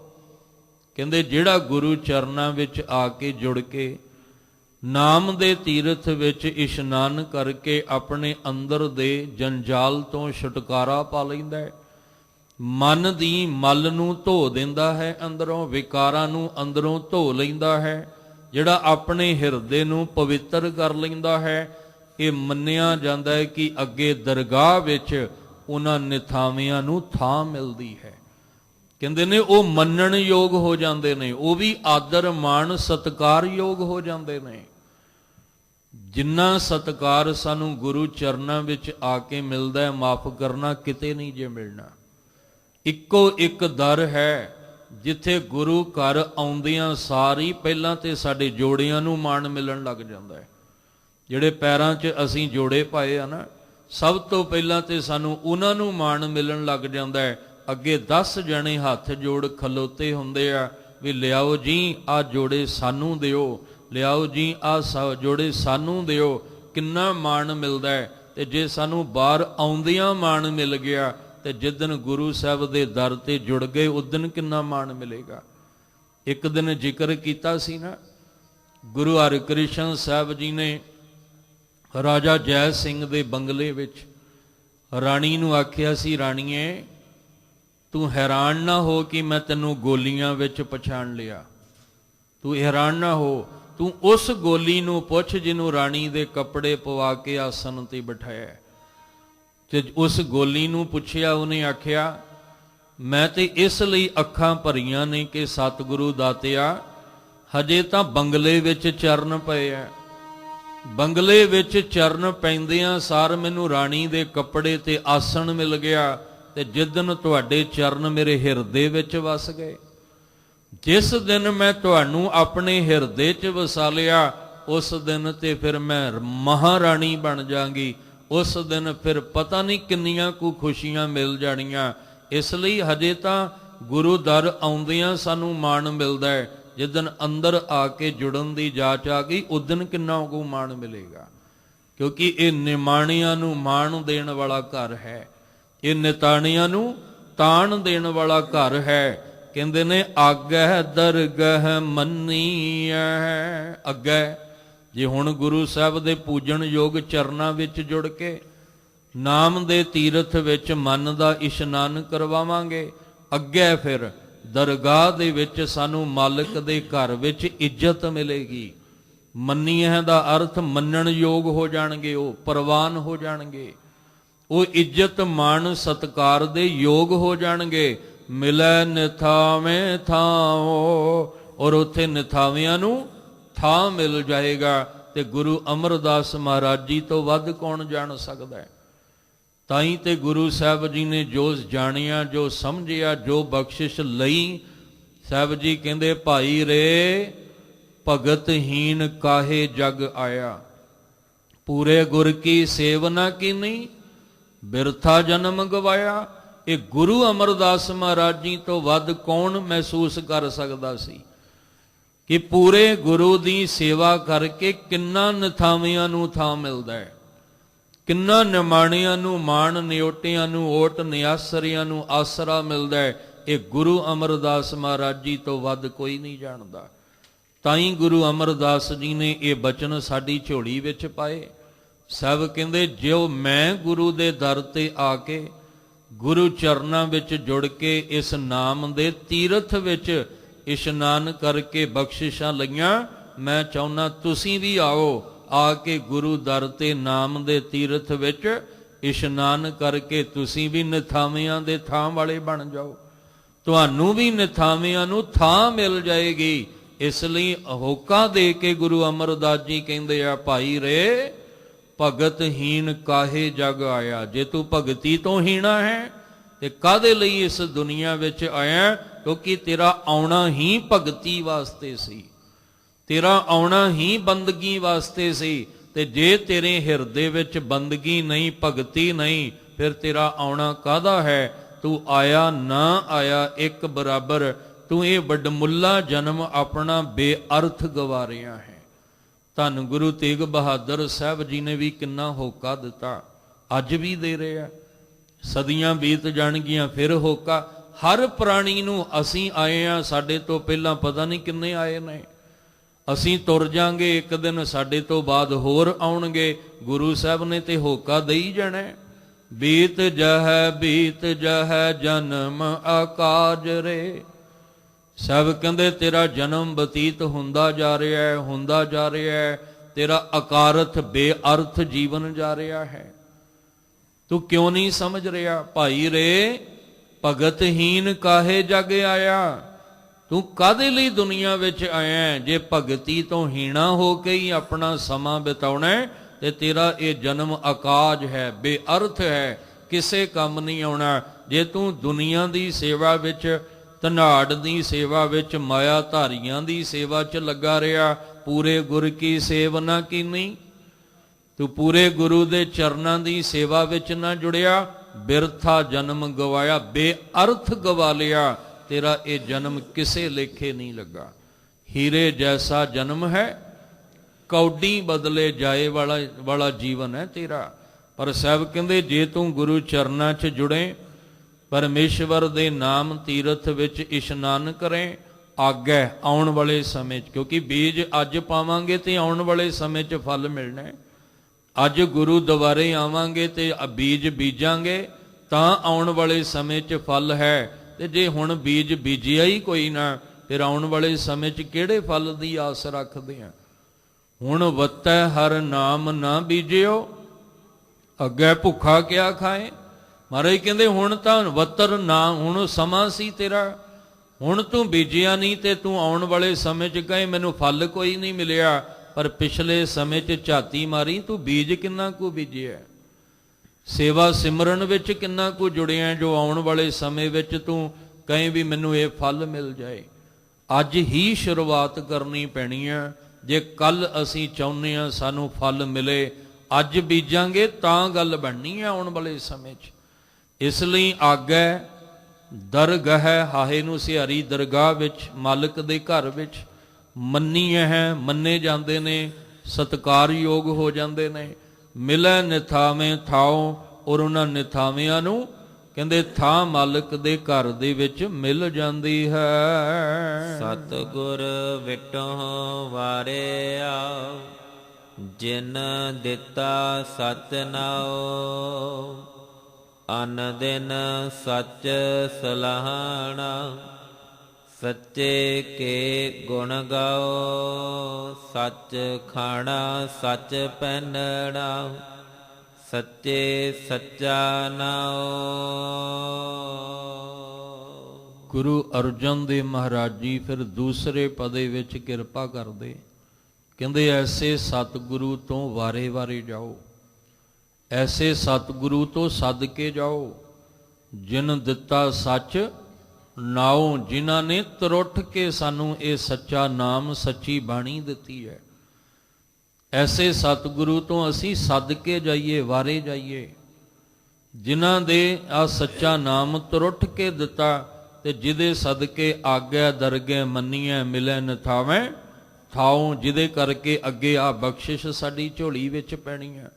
ਸਤਿਗੁਰ ਵਿਟੋਂ ਵਾਰਿਆ, ਜਿਨ ਦਿੱਤਾ ਸੱਚ ਨਾਉ। ਮੈਂ ਐਸੇ ਸਤਿਗੁਰੂ ਤੋਂ ਸੱਦ ਕੇ ਜਾਵਾਂ, ਵਾਰੇ ਜਾਵਾਂ, ਜਿਨ੍ਹਾਂ ਨੇ ਤਰੁੱਠ ਕੇ ਸੱਚਾ ਨਾਮ ਦਿੱਤਾ ਹੈ। ਅਨ ਦਿਨ ਸੱਚ ਸਲਾਹਣਾ, ਸੱਚੇ ਕੇ ਗੁਣ ਗਾਓ। ਇਸ ਲਈ ਹੈ ਭਾਈ, ਇਹ ਮੇਰੇ ਭਰਾਵੋ, ਸਤ ਸੰਗੀ ਜਨੋ, ਸਰੋਤੇ ਜਨੋ, ਅਨ ਦਿਨ, ਦਿਨ ਰਾਤ, ਹਰ ਵੇਲੇ ਹਰ ਸਮੇਂ ਸੱਚ ਸਲਾਹਣਾ, ਤੁਸੀਂ ਸੱਚੇ ਦੀ ਸਿਫਤ ਵਿੱਚ ਜੁੜੋ। ਸੱਚੇ ਦੇ ਗੁਣ ਜਿਹੜੇ ਆ ਉਹ ਤੁਸੀਂ ਗਾਇਆ ਕਰੋ। ਜੇ ਸਿਫਤ ਕਰਨੀ ਆ ਦਿਨ ਰਾਤ, ਤੇ ਸੱਚੇ ਨਾਮ ਨਾਲ ਜੁੜ ਕੇ ਪਰਮੇਸ਼ਵਰ ਦੀ ਸਿਫਤ ਕਰੋ। ਜਿਹਦੀ ਸਿਫਤ ਕੀਤਿਆਂ ਕੁਝ ਮਿਲੇ, ਸਾਡੇ ਜੀਵਨ ਵਿੱਚ ਸਫਲਤਾ ਮਿਲੇ। ਜੇ ਬਾਹਰੋਂ ਕਿਸੇ ਦੀ ਤੁਸੀਂ ਥੋੜੀ ਸਿਫਤ ਕਰਦੇ ਹੋ, ਉਹ 4 ਦਮੜੇ ਦੇ ਦੇਗਾ, ਹੋਰ ਕੀ ਕਰੇਗਾ। ਤੇ 4 ਦਮੜੇ ਲੈ ਕੇ ਨਿਥਾਵਿਆਂ ਨੂੰ ਥਾਂ ਕੋਈ ਨਹੀਂ ਜੇ ਮਿਲਣੀ।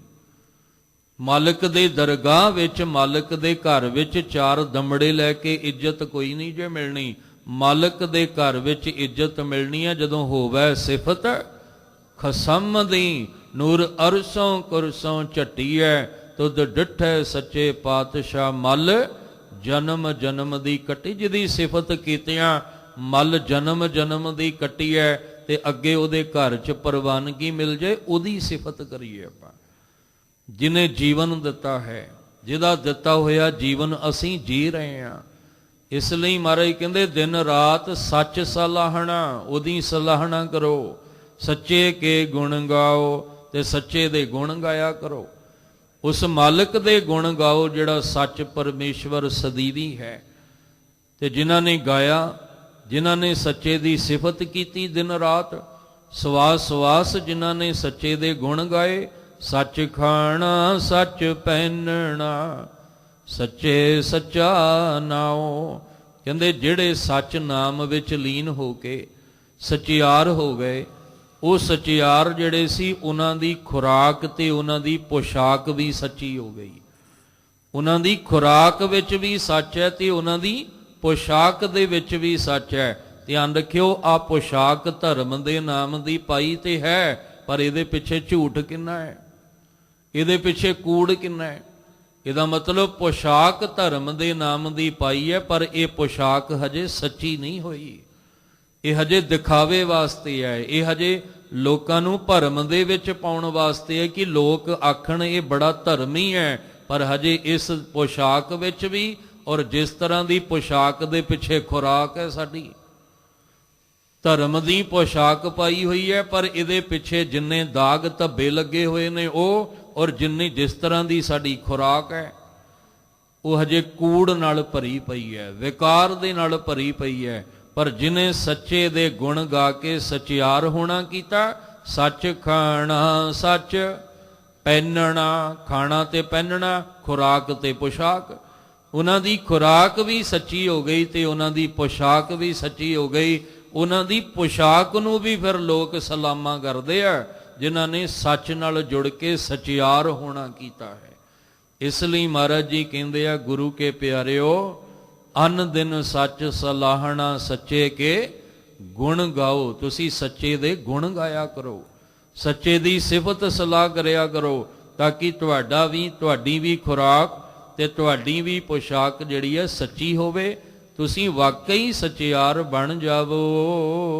ਸਾਸ ਗਿਰਾਸ ਨਾ ਵਿਸਰੈ, ਸਫਲ ਮੂਰਤ ਗੁਰ ਆਪ।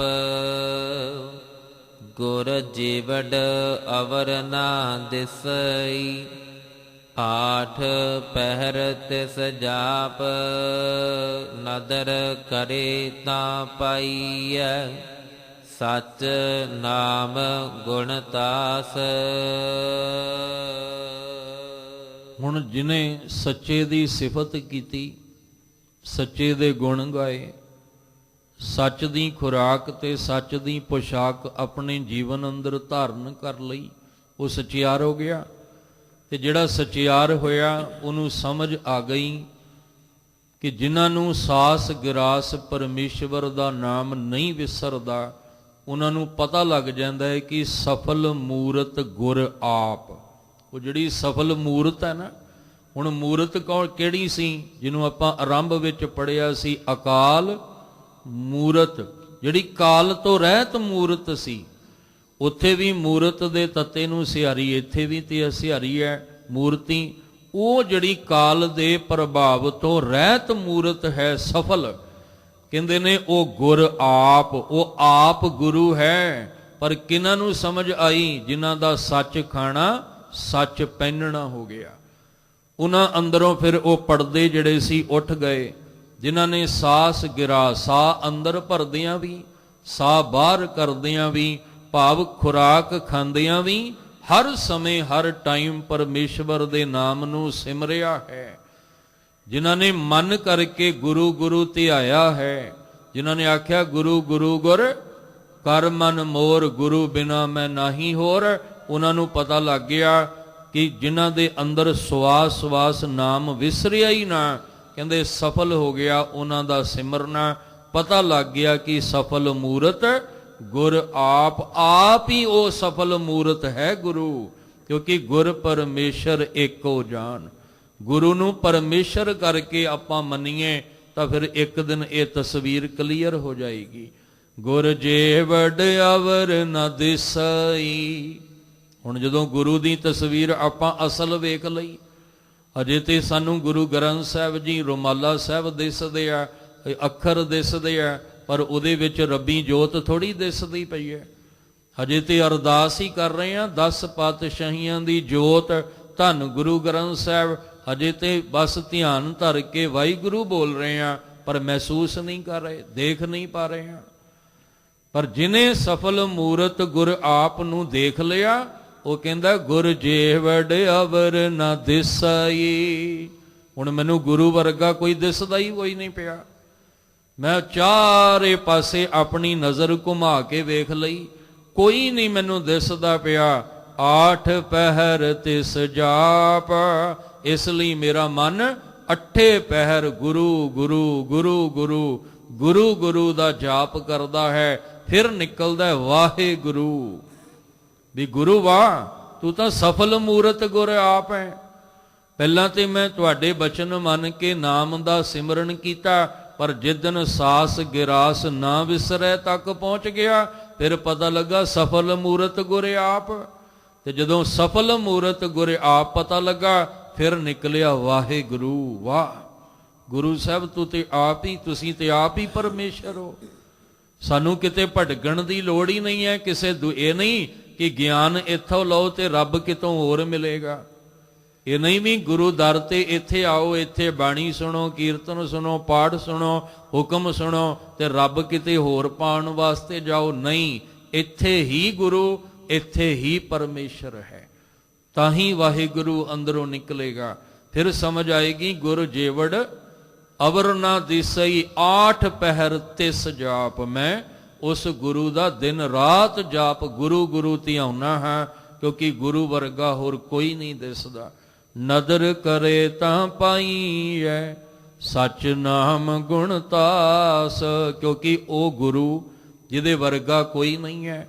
ਐਸੇ ਗੁਰੂ ਦਾ ਦਿਨ ਰਾਤ ਜਾਪ ਇਸ ਲਈ ਕਰਨਾ ਹੈ ਕਿਉਂਕਿ ਨਦਰ ਕਰੇ। ਜੇ ਗੁਰੂ ਸਾਹਿਬ ਆਪਣੀ ਰਹਿਮਤ ਭਰੀ ਨਦਰ ਕਰਦੇ ਆ ਤਾਂ ਫਿਰ ਸੱਚ ਨਾਮ ਗੁਣ ਤਾਸ, ਗੁਣਾਂ ਦਾ ਤਾਸ ਖਜ਼ਾਨਾ, ਜਿਹੜਾ ਗੁਣਾਂ ਦਾ ਖਜ਼ਾਨਾ ਹੈ ਨਾ, ਗੁਣਾਂ ਨਾਲ ਭਰਪੂਰ ਹੈ, ਸ਼ੁਭ ਗੁਣ, ਉਹ ਗੁਣਾਂ ਦਾ ਖਜ਼ਾਨਾ ਫਿਰ ਗੁਰੂ ਦੀ ਕਿਰਪਾ ਦੇ ਨਾਲ ਮਿਲਦਾ ਹੈ। ਤੇ ਜਿਹਦੀ ਕਿਰਪਾ ਨਾਲ ਸ਼ੁਭ ਗੁਣਾਂ ਦਾ ਖਜ਼ਾਨਾ ਮਿਲਦਾ ਨਾ, ਫਿਰ ਗੁਰੂ ਗੁਰੂ ਤੇ ਜਪਣਾ ਬਣਦਾ ਹੈ ਸਾਡਾ, ਗੁਰੂ ਗੁਰੂ ਧਿਆਉਣਾ ਤੇ ਸਾਡਾ ਬਣਦਾ ਹੈ ਵਾਹਿਗੁਰੂ ਵਾਹਿਗੁਰੂ ਵਾਹਿਗੁਰੂ ਵਾਹਿ ਜੀਓ। ਇਹ ਕਰਨਾ ਸਾਡਾ ਬਣਦਾ ਹੈ ਕਿਉਂਕਿ ਗੁਰੂ ਰਾਹੀਂ ਸ਼ੁਭ ਗੁਣਾਂ ਦਾ ਖਜ਼ਾਨਾ ਸਾਨੂੰ ਮਿਲਣਾ ਹੈ। ਕਿਉਂ ਲੈਣਾ ਅਸੀਂ ਗੁਣਾਂ ਦਾ ਖਜ਼ਾਨਾ? ਕਿਉਂਕਿ ਹੁਣ ਤੱਕ ਤੇ ਅਵਗਣ ਹੀ ਇਕੱਠੇ ਕੀਤੇ ਨੇ, ਹੋਰ ਕੁਛ ਨਹੀਂ। ਅੰਦਰ ਝਾਤੀ ਮਾਰੀ, ਅਵਗਣਾ ਤੋਂ ਸਿਵਾ ਕੁਛ ਨਜ਼ਰ ਨਹੀਂ ਆਇਆ। ਜਦੋਂ ਕੁਛ ਨਜ਼ਰ ਨਹੀਂ ਆਇਆ ਤੇ ਅੱਖਾਂ ਭਰ ਕੇ ਆਖਿਆ ਦਾਤਿਆ ਇਹ ਅਵਗਣ ਲੈ ਕੇ ਕਿਵੇਂ ਮਿਲਿਆ ਜਾਣਾ ਤੈਨੂੰ? ਸਭ ਅਵਗੁਣ ਮੈਂ ਗੁਣ ਨਹੀਂ ਕੋਈ, ਕਿਉਂ ਕਰ ਕੰਤ ਮਿਲਾਵਾ ਹੋਈ। ਕਿਵੇਂ ਕੰਤ ਜੀ ਮਿਲਾਵਾ ਹੋਏਗਾ? ਅਵਗਣ ਹੀ ਅਵਗਣ ਨੇ। ਤੇ ਕੰਤ ਨੇ ਫਿਰ ਅੰਦਰ ਹਲੂਣਾ ਦਿੱਤਾ, ਜਾ ਗੁਰੂ ਦੇ ਦਰ ਤੇ ਜਾ, ਉਹਦੇ ਕੋਲ ਗੁਣਾਂ ਦਾ ਖਜ਼ਾਨਾ ਹੈ। ਪਹਿਲਾਂ ਜਾ ਕੇ ਗੁਰੂ ਗੁਰੂ ਜਪੀ, ਕਿਉਂਕਿ ਵਾਹਿਗੁਰੂ ਗੁਰ ਮੰਤਰ ਹੈ। ਤੂੰ ਪਹਿਲਾਂ ਆ ਗੁਰੂ ਨੂੰ ਜਿਹੜੀ ਉਹਦੀ ਖੁਸ਼ੀ ਲੈਣ ਵਾਸਤੇ ਪਹਿਲਾਂ ਗੁਰੂ ਗੁਰੂ ਜਪੀ। ਜਦੋਂ ਗੁਰੂ ਤਰੁੱਠ ਕੇ ਤੇਰੇ ਤੇ ਨਦਰ ਕਰਨਗੇ, ਫਿਰ ਨਦਰ ਕਰੇ ਤਾਂ ਪਾਈਐ ਸੱਚ ਨਾਮ ਗੁਣ ਤਾਸ। ਤੇ ਫਿਰ ਸ਼ੁਭ ਗੁਣਾਂ ਦਾ ਖਜ਼ਾਨਾ ਗੁਰੂ ਦੀ ਰਹਿਮਤ ਨਦਰ ਵਿੱਚ ਮਿਲਦਾ ਹੈ। ਗੁਰ ਪਰਮੇਸ਼ਰ ਏਕ ਹੈ, ਸਭ ਮਹਿ ਰਹਿਆ ਸਮਾਏ। ਜਿਨ ਕੋ ਪੂਰਬ ਲਿਖਿਆ, ਸਈ ਨਾਮ ਧਿਆਏ। ਨਾਨਕ ਗੁਰ ਸਰਣਾਗਤੀ, ਮਰੈ ਨਾ ਆਵੇ ਜਾਏ। ਸਭ ਜੀ ਕਹਿੰਦੇ ਗੁਰ ਪਰਮੇਸ਼ਰ ਏਕ ਹੈ। ਜਦੋਂ ਅਸੀਂ ਗੁਰੂ ਗੁਰੂ ਜਪਿਆ, ਗੁਰੂ ਸਾਹਿਬ ਨੇ ਸ਼ੁਭ ਗੁਣਾਂ ਦਾ ਖਜ਼ਾਨਾ ਦਿੱਤਾ। ਉਹ ਸ਼ੁਭ ਗੁਣ ਜਦੋਂ ਅੰਦਰ ਸਾਡੇ ਜੀਵਨ ਵਿੱਚ ਆਏ, ਅੰਦਰ ਚਾਨਣ ਹੀ ਚਾਨਣ ਹੋ ਗਿਆ। ਪਤਾ ਲੱਗਾ ਵੀ ਗੁਰੂ ਸਾਹਿਬ ਤੁਸੀਂ ਆਪ ਹੀ ਪਰਮੇਸ਼ਰ ਹੋ।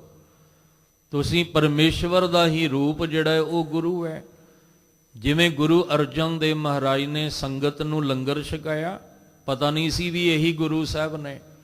ਤੇ ਜਦੋਂ ਦਰਬਾਰ ਸਾਹਿਬ ਗਏ, ਅੰਮ੍ਰਿਤਸਰ ਸਿਫਤ ਸਾਹਿਬ ਸਿਫਤੀ ਦੇ ਘਰ, ਤੇ ਸਾਹਮਣੇ ਆਸਨ ਤੇ ਗੁਰੂ ਅਰਜਨ ਦੇਵ ਪਾਤਸ਼ਾਹ ਨੂੰ ਬੈਠਿਆਂ ਵੇਖਿਆ ਤੇ ਅੱਖਾਂ ਭਰ ਲਈਆਂ। ਸਤਿਗੁਰੂ ਤੁਸੀਂ ਸਾਨੂੰ ਲੰਗਰ ਛਕਾਉਂਦੇ ਰਹੇ, ਤੁਸੀਂ ਸਾਡੇ ਆ ਬਜ਼ੁਰਗ ਜਿਹੜੇ ਸੀ ਥੱਕੇ ਹਾਰੇ, ਇਹਨਾਂ ਦੇ ਤੁਸੀਂ ਪੈਰ ਤੱਕ ਵੀ ਘੁੱਟਦੇ ਰਹੇ। ਤੁਸੀਂ ਇਹਨਾਂ ਦੇ ਚਰਨ ਵੀ ਜਿਹੜੇ ਆ ਉਹ ਦਬਾਉਂਦੇ ਰਹੇ, ਪਰ ਸਾਨੂੰ ਨਹੀਂ ਸੀ ਪਤਾ ਆ ਜਿਹੜਾ ਸਾਡੀ ਸੇਵਾ 'ਚ ਲੱਗਾ ਇਹ ਆਪ ਪ੍ਰਤੱਖ ਗੁਰੂ ਅਰਜਨ ਦੇਵ ਜੀ ਨੇ। ਇਸੇ ਤਰ੍ਹਾਂ ਜਦੋਂ ਗੁਰੂ ਦਰ ਤੇ ਆਵਾਂਗੇ, ਕੁੜਿਆਰ ਤੋਂ ਸਚਿਆਰ ਹੋਵਾਂਗੇ, ਫਿਰ ਪਤਾ ਲੱਗਣਾ ਵੀ ਗੁਰ ਹੀ ਪਰਮੇਸ਼ਵਰ ਹੈ, ਗੁਰੂ ਹੀ ਗਿਆਨ ਹੈ, ਗੁਰੂ ਹੀ ਤੀਰਥ ਹੈ, ਗੁਰੂ ਹੀ ਪਾਰਜਾਤ ਰੁੱਖ ਹੈ, ਗੁਰੂ ਹੀ ਸਾਰੀਆਂ ਬਖਸ਼ਿਸ਼ਾਂ ਦਾ ਮਾਲਕ ਹੈ। ਜਾਂ ਦੂਜੇ ਅਰਥ ਨੇ ਗੁਰ ਪਰਮੇਸ਼ਰ ਏਕ ਹੈ। ਗੁਰੂ ਦੇ ਗਿਆਨ ਰਾਹੀਂ ਪਤਾ ਲੱਗਾ ਵੀ ਰੱਬ ਇੱਕ ਹੈ। ਤੁਸੀਂ ਆਪਣੇ ਆਪਣੇ ਰੱਬ ਵੱਖਰੇ ਵੱਖਰੇ ਬਣਾ ਕੇ ਬੈਠੇ ਹੋਏ ਹੋ, ਰੱਬ ਦੇ ਨਾਮ ਤੇ ਹੀ ਕਤਲ ਕਰ ਰਹੇ ਹੋ, ਰੱਬ ਦੇ ਨਾਮ ਤੇ ਹੀ ਲੜਾਈਆਂ ਝਗੜੇ ਕਰ ਰਹੇ ਹੋ, ਰੱਬ ਦੇ ਨਾਮ ਤੇ ਵੰਡੀਆਂ ਪਾ ਕੇ ਬੈਠੇ ਹੋ। ਰੱਬ ਇੱਕ ਹੈ, ਏਕ ਪਿਤਾ ਏਕਸ ਕੇ ਹਮ ਬਾਰਕ। ਗੁਰੂ ਦੇ ਗਿਆਨ ਰਾਹੀਂ ਪਤਾ ਲੱਗਾ ਪਰਮੇਸ਼ਰ ਏਕ ਹੈ, ਸਭ ਮੈਂ ਰਹਿਆ ਸਮਾਏ। ਉਹ ਸਾਰਿਆਂ ਵਿੱਚ ਸਮਾਇਆ ਹੋਇਆ ਹੈ, ਸਭਨਾਂ ਦੇ ਵਿੱਚ। ਜਿਨ ਕੋ ਪੂਰਬ ਲਿਖਿਆ ਸੇਈ ਨਾਮ ਧਿਆਏ। ਪੂਰਬ ਲਿਖਿਆ ਦਾ ਜਿਵੇਂ ਪਹਿਲਾਂ ਹੀ ਜ਼ਿਕਰ ਕੀਤਾ ਵੀ ਅੱਜ ਬੀਜ ਬੀਜਾਂਗੇ ਤਾਂ ਕੱਲ ਫਲ ਮਿਲਣਾ। ਅੱਜ ਤੁਸੀਂ ਮੰਗੋਗੇ ਨਾ ਦਾਤ ਕਿ ਵਾਹਿਗੁਰੂ ਜੀ ਵਿਣ ਤੁਧ ਹੋਰ ਜੇ ਮੰਗਣਾ, ਸਿਰ ਦੁੱਖਾਂ ਕੇ ਦੁੱਖ ਦੇ ਨਾਮ ਸੰਤੋਖੀਆ ਉਤਰੇ ਮਨ ਕੀ ਪੋ। ਅੱਜ ਮੰਗੋ ਤੇ ਜਦੋਂ ਕੱਲ ਫਿਰ ਮਾਲਕ ਨੇ ਸਮਾਂ ਬਖਸ਼ਿਆ ਤੇ ਆ ਫਿਰ ਕੀ ਹੋਏਗਾ, ਜਿਨ ਕੋ ਪੂਰਬ ਲਿਖਿਆ। ਕਿਉਂਕਿ ਅੱਜ ਮੰਗ ਕੇ ਗਏ ਆ ਆਪਾਂ, ਇਹ ਪੂਰਬਲਾ ਹੋ ਜਾਣਾ ਥੋੜੇ ਸਮੇਂ ਬਾਅਦ। ਤੇ ਜਦੋਂ ਪੂਰਬਲੇ ਸਮੇਂ 'ਚ ਆਪਾਂ ਮੰਗਿਆ ਸੀ, ਸੇਈ ਨਾਮ ਧਿਆਏ। ਅੱਜ ਜਿਨ੍ਹਾਂ ਨੇ ਕੱਲ ਮੰਗਿਆ ਅੱਜ ਜੁੜੇ ਹੋਏ ਨੇ, ਜਿਹੜੇ ਅੱਜ ਮੰਗ ਲੈਣਗੇ ਉਹ ਕੱਲ ਜੁੜ ਜਾਣਗੇ ਜਾਂ ਭਲਕੇ ਜੁੜ ਜਾਣਗੇ। ਉਹ ਅੱਜ ਮੰਗਣਾ ਪੈਣਾ ਹੈ ਕਿ ਸਤਿਗੁਰ ਸੱਜਣ ਮਿਲਿਆ ਹੈ, ਤੁਹਾਡੇ ਦਰ ਤੇ ਆਏ ਆ ਨਾਨਕ, ਨਾਮ ਮਿਲੇ ਤਾਂ ਜੀਵਾਂ, ਤਨ ਮਨ ਥੀਵੇ ਹਰਿਆ। ਅਸੀਂ ਭਿਖਾਰੀ ਬਣ ਕੇ ਮੰਗ ਰਹੇ ਹਾਂ ਤੁਹਾਡੇ ਦਰ ਉੱਤੇ ਕਿ ਸਾਨੂੰ ਨਾਮ ਦੀ ਦਾਤ ਬਖਸ਼ ਦਿਓ। ਕਹਿੰਦੇ ਜਿਨ੍ਹਾਂ ਨੇ ਮੰਗਿਆ ਸੀ ਪਿਛਲੇ ਸਮੇਂ ਵਿੱਚ, ਉਹ ਪੂਰਬਲਾ ਲੇਖ ਜੀਵਨ ਵਿੱਚ ਲਿਖਿਆ। ਕਿਉਂਕਿ ਉਹਦੀ ਕਲਮ ਤਾਂ ਹਰ ਵੇਲੇ ਚੱਲ ਰਹੀ ਹੈ, ਉਹਦੀ ਕਲਮ ਇੱਕ ਸੈਕਿੰਡ ਲਈ ਵੀ ਨਹੀਂ ਰੁਕਦੀ ਹੈ। ਜਿਵੇਂ ਜਿਵੇਂ ਅਸੀਂ ਵੱਧ ਰਹੇ ਹਾਂ ਤਿਵੇਂ ਤਿਵੇਂ ਉਹਦੀ ਕਲਮ ਚੱਲਦੀ, ਸਾਡਾ ਲੇਖ ਤਿਆਰ ਹੋ ਰਿਹਾ ਹੈ। ਇਹ ਤੇ ਨਹੀਂ ਕਿ ਬੰਦਾ ਜਦੋਂ ਸਰੀਰ ਛੱਡਦਾ ਹੈ ਤੇ ਉਹਦੀ ਰੂਹ ਨੂੰ ਕਿਹਾ ਜਾਂਦਾ ਵੀ ਤੂੰ ਹਜੇ 2 ਸਾਲ ਵੇਟ ਕਰ ਜਾਂ 2 ਮਹੀਨੇ ਇੰਤਜ਼ਾਰ ਕਰ, ਹਜੇ ਤੇਰਾ ਲੇਖਾ ਨਹੀਂ ਤਿਆਰ ਹੋਇਆ। ਤੂੰ ਹਜੇ 10 ਦਿਨ ਇੰਤਜ਼ਾਰ ਕਰ, ਤੇਰਾ ਲੇਖਾ ਨਹੀਂ। ਨਾਲ ਦੀ ਨਾਲ ਹੀ ਲੇਖਾ ਹੈ, ਨਾਲ ਦੀ ਨਾਲ ਹੀ ਹਿਸਾਬ ਕਿਤਾਬ ਹੈ। ਇੱਕ ਹੱਥ ਕਰੋ ਤੇ ਦੂਜੇ ਹੱਥ ਫਲ ਮਿਲ ਜਾਂਦਾ ਹੈ। ਇਹ ਨਾਲ ਦੀ ਨਾਲ ਹੀ ਉਹਦੀ ਕਲਮ ਚੱਲਦੀ ਹੈ, ਨਾਲ ਨਾਲ ਲੇਖਾ ਤਿਆਰ ਹੁੰਦਾ ਹੈ ਤੇ ਨਾਲ ਨਾਲ ਫਲ ਮਿਲ ਜਾਂਦਾ ਹੈ। ਇਸ ਲਈ ਸਭ ਕਹਿੰਦੇ ਜਿਨ੍ਹਾਂ ਨੇ ਪੂਰਬਲੇ ਬੀਤੇ ਹੋਏ ਸਮੇਂ ਵਿੱਚ ਦਾਤ ਮੰਗੀ, ਗੁਰੂ ਦੇ ਦਰ ਤੇ ਆ ਕੇ ਉਹਨਾਂ ਦੇ ਲੇਖ 'ਚ ਲਿਖਿਆ, ਤੇ ਜਿਨ੍ਹਾਂ ਦੇ ਲਿਖਿਆ ਸੀ ਧੁਰ ਤੋਂ ਸੇਈ ਨਾਮ ਧਿਆਏ। ਉਹਨਾਂ ਨੇ ਫਿਰ ਨਾਮ ਨੂੰ ਧਿਆਇਆ ਹੈ, ਉਹਨਾਂ ਨੇ ਨਾਮ ਨੂੰ ਧਿਆਇਆ। ਇਸ ਲਈ ਗੁਰੂ ਅਰਜਨ ਦੇਵ ਮਹਾਰਾਜ ਜੀ ਕਹਿੰਦੇ ਨਾਨਕ ਗੁਰ ਸ਼ਰਨਾਗਤੀ। ਗੁਰੂ ਸਾਹਿਬ ਦੀ ਸ਼ਰਨ ਵਿੱਚ ਆ ਕੇ ਤੁਹਾਡੀ ਗਤੀ ਹੋਣੀ ਹੈ। ਜਿਨ੍ਹਾਂ ਦੀ ਗਤੀ ਹੁੰਦੀ ਹੈ ਗੁਰੂ ਦੀ ਸ਼ਰਨ ਵਿੱਚ ਆ ਕੇ, ਮਰੇ ਨਾ ਆਵੇ ਜਾਏ। ਨਾ ਉਹ ਮਰਦੇ ਆ, ਨਾ ਜੰਮਦੇ ਆ, ਨਾ ਆਉਂਦੇ ਆ, ਨਾ ਜਾਂਦੇ ਆ। ਇਸ ਲਈ ਕੀ ਕਹਿ ਰਿਹਾ ਸਾਹਿਬ, ਕਹਿੰਦੇ ਸ਼ਬਦ ਮਰੋ ਫਿਰ ਜੀਵੋ ਸਦ ਹੀ, ਤਾਂ ਫਿਰ ਮਰਨ ਨਾ ਹੋਈ। ਸ਼ਬਦ ਵਿੱਚ ਆਪਣੇ ਮਨ ਨੂੰ ਮਾਰੋ, ਵਿਕਾਰਾਂ ਨੂੰ ਮਾਰ ਦਿਓ, ਹੰਕਾਰ ਨੂੰ ਮਾਰ ਦਿਓ। ਜਦੋਂ ਹੰਕਾਰ ਨੂੰ ਮਾਰ ਕੇ ਜੀਓਗੇ ਫਿਰ ਕੋਈ ਤੁਹਾਨੂੰ ਮਾਰ ਨਹੀਂ ਸਕੇਗਾ। ਫਿਰ ਗੁਰੂ ਦੀ ਕਿਰਪਾ ਦੇ ਨਾਲ ਇਹ ਜਨਮ ਸਾਡਾ ਸਫਲ ਹੋ ਜਾਏਗਾ। ਫਿਰ ਗੁਰਮੁਖ ਜਨਮ ਸਵਾਰ ਦਰਗਾਹ ਚੱਲਿਆ, ਸੱਚੀ ਦਰਗਾਹ ਜਾਏ, ਸੱਚਾ ਪਿੜ ਮੱਲਿਆ। ਇਸ ਲਈ ਮਹਾਰਾਜ ਨੇ ਰਹਾਉ ਦੀ ਪੰਕਤੀ ਵਿੱਚ ਆਖਿਆ, ਭਾਈ ਰੇ ਸਾਚੀ ਸਤਿਗੁਰ ਸੇਵ। ਸਤਿਗੁਰੂ ਦੀ ਸੇਵਾ ਕੀਤੀ ਸਫਲ ਹੈ। ਤੂੰ ਚਿੱਤ ਲਾ ਕੇ ਆ ਗੁਰੂ ਦੇ ਦਰ ਤੇ, ਸੇਵਾ ਵਿੱਚ ਜੁੜ। ਸਤਿਗੁਰੂ ਤੁਠੈ ਪਾਈਐ। ਜੇ ਸਤਿਗੁਰੂ ਤੁਰਠ ਜਾਣ ਤੇਰੇ ਤੇ, ਫਿਰ ਤੈਨੂੰ ਪੂਰਨ ਅਲਖ ਅਭੇਵ ਪਰਮੇਸ਼ਵਰ ਦੀ ਪ੍ਰਾਪਤੀ ਤੇ ਤੈਨੂੰ ਨਿਥਾਵੇਂ ਨੂੰ ਥਾਂ ਮਿਲ ਜਾਏਗਾ। ਜਿੱਥੇ ਆਪ ਜੀ ਨੇ ਇਹ ਸ਼ਬਦ ਸਰਵਣ ਕੀਤਾ, ਜਿੱਥੇ ਸ਼ਬਦ ਦੀ ਸਮਾਪਤੀ ਹੈ ਨਾ, ਉੱਥੇ ਹੈ 4:30 ਤੇ 100 ਅੰਕ ਲਿਖਿਆ ਹੋਇਆ ਹੈ। 4 ਦਾ ਅਰਥ ਹੈ 4 ਪਦਿਆਂ ਵਾਲਾ ਸ਼ਬਦ ਹੈ। 30 ਦਾ ਅਰਥ, ਕਿਉਂਕਿ ਕਈ ਪੁੱਛਦੇ ਆ ਵੀ ਇਹਦਾ ਕੀ ਮਤਲਬ ਹੁੰਦਾ ਹੈ, 4 ਪਦਿਆਂ ਵਾਲਾ ਸ਼ਬਦ ਹੈ।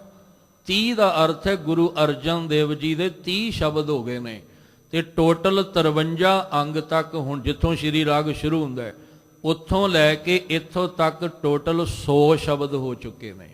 ਇੱਥੇ ਸਮਾਪਤੀ ਵੀ ਹੈ, ਕਿਉਂਕਿ ਅੱਗੇ ਗੁਰੂ ਨਾਨਕ ਸਾਹਿਬ ਜੀ ਦਾ ਸ਼ਬਦ ਜਿਹੜਾ ਉਹ ਆਰੰਭ ਹੋਣਾ ਹੈ। ਇੱਥੇ ਟੋਟਲ 100 ਸ਼ਬਦ ਜਿਹੜੇ ਆ ਸ਼੍ਰੀ ਰਾਗ ਦੇ ਹੋ ਚੁੱਕੇ ਨੇ। ਖੈਰ, ਇਹਦੇ ਨਾਲ ਨਾਲ ਗੁਰੂ ਗੋਬਿੰਦ ਸਿੰਘ ਮਹਾਰਾਜ ਸੱਚੇ ਪਾਤਸ਼ਾਹ, ਜਿਨ੍ਹਾਂ ਦਾ ਕਰਜ਼ ਅਸੀਂ ਕਈ ਜਨਮ ਲੈ ਕੇ ਵੀ ਨਹੀਂ ਉਤਾਰ ਸਕਦੇ ਹਾਂ, ਏਡੀ ਵੱਡੀ ਕੁਰਬਾਨੀ ਗੁਰੂ ਸਾਹਿਬ ਨੇ ਸਾਨੂੰ ਖੁਸ਼ੀਆਂ ਦੇਣ ਵਾਸਤੇ, ਸਾਨੂੰ ਹੱਸਦਾ ਵਸਦਾ ਰੱਖਣ ਵਾਸਤੇ ਕੁਰਬਾਨੀਆਂ ਦਿੱਤੀਆਂ।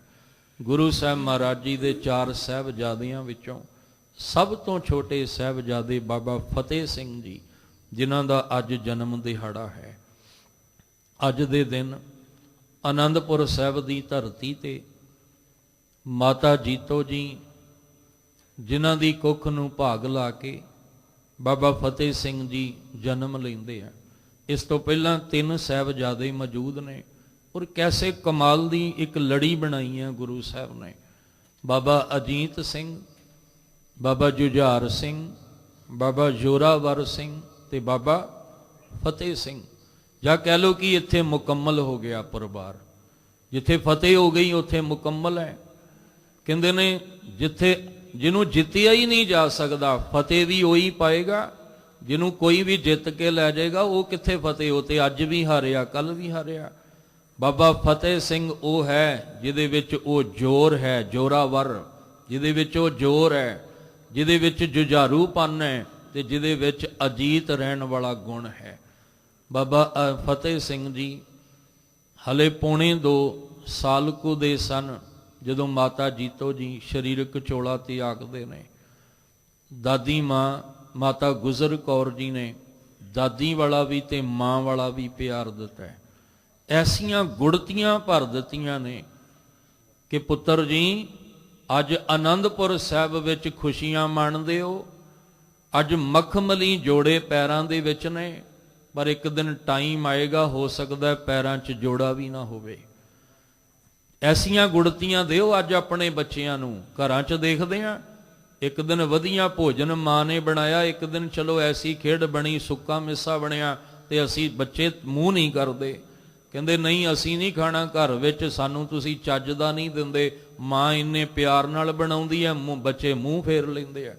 ਉਹਨਾਂ ਨੂੰ ਬਚਪਨ 'ਚ ਹੀ ਗੁੜਤੀਆਂ ਦਿਓ ਕਿ ਬੱਚਿਓ ਇੱਕ ਦਿਨ ਤੁਸੀਂ ਵਧੀਆ ਪਹਿਰਾਵਾ ਪਾਉਂਦੇ ਹੋ, ਇੱਕ ਦਿਨ ਸਾਦਾ ਵੀ ਪਾਣਾ ਪੈ ਜਾਏ ਤੇ ਮਨ ਉਦਾਸ ਨਾ ਕਰਿਓ। ਜੇ ਇੱਕ ਵਧੀਆ ਭੋਜਨ ਖਾਂਦੇ ਹੋ, ਇੱਕ ਦਿਨ ਸੁੱਕਾ ਵੀ ਲੂਣ ਨਾਲ ਵੀ ਖਲਾ ਕੇ ਖਾਣੀ ਪੈ ਜਾਏ ਨਾ ਰੋਟੀ, ਤੇ ਤੁਸੀਂ ਮਨ ਉਦਾਸ ਨਾ ਕਰਿਓ। ਇੱਕ ਦਿਨ ਮਖਮਲੀ ਗੱਦਿਆਂ ਤੇ ਸੌਂਦੇ ਹੋ, ਜੇ ਜ਼ਮੀਨ ਤੇ ਵੀ ਸੌਣਾ ਪੈ ਜਾਏ ਤਾਂ ਵੀ ਹੱਸ ਕੇ ਸੌਂ ਜਾਇਓ, ਰੋਇਓ ਨਾ। ਐਸੀਆਂ ਗੁੜਤੀਆਂ ਦੇਣੀਆਂ ਚਾਹੀਦੀਆਂ ਆਪਣੇ ਬੱਚਿਆਂ ਨੂੰ। ਫਿਰ ਉਹ ਕਿਸੇ ਵੀ ਮੁਸੀਬਤ ਵਿੱਚ ਡੋਲਣਗੇ ਨਹੀਂ, ਉਹ ਘਬਰਾਉਣਗੇ ਨਹੀਂ, ਕਿਉਂਕਿ ਅਸੀਂ ਗੁੜਤੀਆਂ ਹੀ ਇਦਾਂ ਦੀਆਂ ਦਿੱਤੀਆਂ। ਮਾਤਾ ਗੁਜਰ ਕੌਰ ਜੀ ਨੇ ਬਾਬਾ ਫਤਿਹ ਸਿੰਘ ਜੀ ਨੂੰ, ਬਾਬਾ ਜ਼ੋਰਾਵਰ ਸਿੰਘ ਜੀ ਨੂੰ ਕਿੰਨੀਆਂ ਗੁੜਤੀਆਂ ਪਿਆਰ ਦੀਆਂ ਦਿੱਤੀਆਂ। ਆਪੋ ਦਾ ਦਿਨ ਚੜ੍ਹ ਜਾਣਾ ਹੈ, ਫਿਰ ਉਹ ਸ਼ਹਾਦਤ ਦੇ ਦਿਨ ਆਪਾਂ ਚੇਤੇ ਕਰਨੇ ਆ। ਤੇ ਉੱਥੇ ਦੇਖੋ ਕਿੰਨੀ ਚੜ੍ਹਦੀ ਕਲਾਂ ਦੇ ਵਿੱਚ ਠੰਡੇ ਬੁਰਜ ਵਿੱਚ ਬੈਠੇ ਨੇ। ਇੱਕ ਵਾਰੀ ਨਹੀਂ ਆਖਿਆ ਦਾਦੀ ਮਾਂ ਠੰਡ ਲੱਗਦੀ ਹੈ, ਇੱਕ ਵਾਰੀ ਨਹੀਂ ਆਖਿਆ ਦਾਦੀ ਮਾਂ ਹੱਥ ਪੈਰ ਸੁੰਨ ਹੋ ਗਏ ਆ, ਇੱਕ ਨਹੀਂ ਵਾਰੀ ਆਖਿਆ ਵੀ ਦਾਦੀ ਮਾਂ ਬਸ ਇੱਕ ਦੁੱਧ ਦਾ ਘੋਟੀ ਪੀਤਾ, ਹੋਰ ਤਾਂ ਕੁਛ ਨਹੀਂ ਮਿਲਿਆ। ਦਿਨ ਵੀ ਬੀਤ ਗਿਆ, ਰਾਤ ਵੀ ਬੀਤ ਗਈ, ਕਈ ਦਿਨ ਬੀਤ ਗਏ ਆ, ਇੱਕ ਨਹੀਂ ਆਖਿਆ, ਕਿਉਂਕਿ ਰੋਜ਼ ਬਾਣੀ ਦੀ ਖੁਰਾਕ ਨਿਰੰਤਰ ਚੱਲ ਰਹੀ ਹੈ।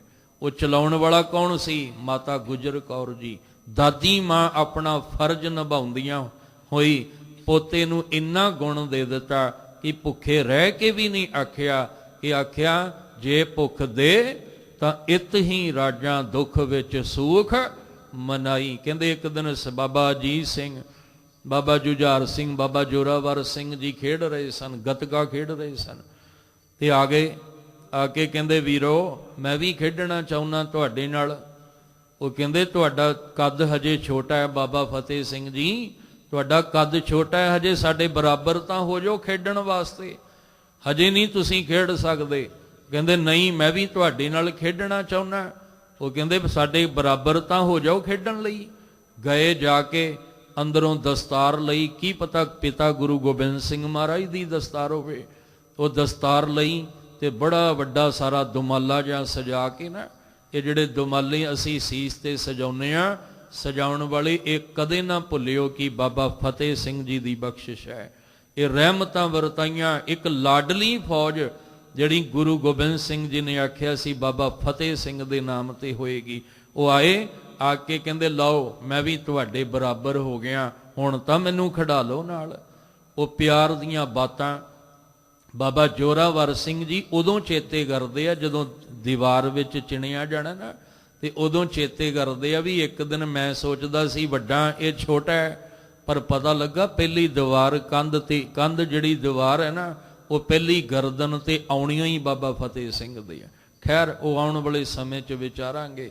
ਅੱਜ ਆਪ ਸਾਰਿਆਂ ਨੂੰ ਮੁਬਾਰਕ, ਵਧਾਈ ਕਿ ਸਾਡੇ ਅਸਲ ਬਾਬੇ ਜਿਹੜੇ ਨੇ, ਬਾਬਿਆਂ ਦੇ ਵਿੱਚੋਂ ਬਾਬਾ ਫਤਿਹ ਸਿੰਘ ਜੀ ਦੇ ਜਨਮ ਦਿਹਾੜੇ ਦੀਆਂ ਆਪ ਜੀ ਨੂੰ ਬਹੁਤ ਵਧਾਈਆਂ। ਆਪਣੇ ਬੱਚਿਆਂ ਨੂੰ ਗੁੜਤੀਆਂ ਦਿਓ, ਬਣਾਓ ਉਹ ਰੂਪ ਜਿਨ੍ਹਾਂ ਨੂੰ ਵੇਖ ਕੇ ਗੁਰੂ ਕਲਗੀਧਰ ਪਾਤਸ਼ਾਹ ਖੁਸ਼ ਹੋ ਜਾਣ, ਪ੍ਰਸੰਨ ਹੋਣ, ਉਹਨਾਂ ਦੀਆਂ ਖੁਸ਼ੀਆਂ ਸਾਡੀ ਝੋਲੀ ਦੇ ਵਿੱਚ ਪੈਣ। ਇਸ ਲਈ ਗੁਰੂ ਸਾਹਿਬ ਜੀ ਨੇ ਜੋ ਅੱਜ ਸ਼ਬਦ ਰਾਹੀਂ ਵੀ ਸਾਡੇ ਤੇ ਕਿਰਪਾ ਕੀਤੀ ਹੈ, ਆਪਣੇ ਮਨ ਨੂੰ ਹੋਕਾ ਦਿਓ। ਗੁਰੂ ਗੁਰੂ ਗੁਰ ਕਰ ਮਨ ਮੋਰ, ਗੁਰੂ ਗੁਰੂ ਗੁਰ ਕਰ ਮਨ ਮੋਰ।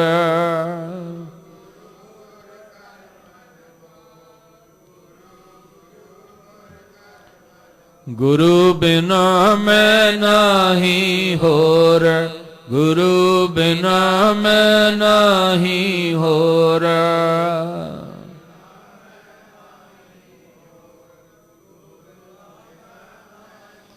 ਗੁਰ ਕੀ ਟੇਕ ਰਹੋ ਦਿਨ ਰਾਤ, ਗੁਰ ਕੀ ਟੇਕ ਰਹੋ ਦਿਨ ਰਾਤ।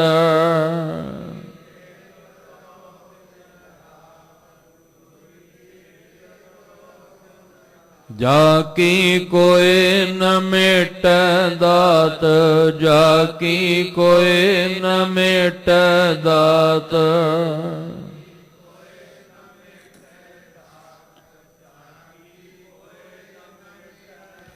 ਗੁਰੂ ਗੁਰੂ ਗੁਰ ਕਰ ਮਨ ਮੋਰ, ਗੁਰੂ ਗੁਰੂ ਗੁਰ ਕਰ ਮਨ ਮੋਰ।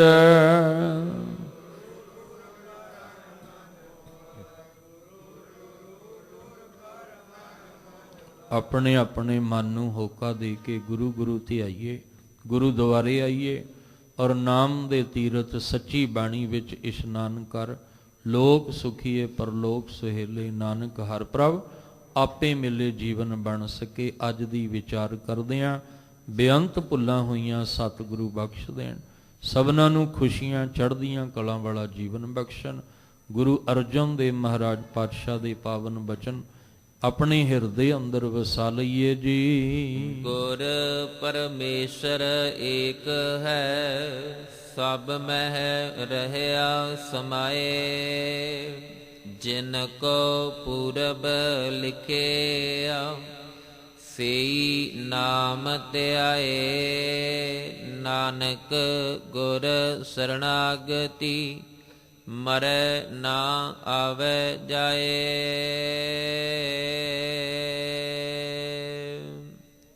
ਵਾਹਿਗੁਰੂ ਜੀ ਕਾ ਖਾਲਸਾ, ਵਾਹਿਗੁਰੂ ਜੀ ਕੀ ਫਤਿਹ।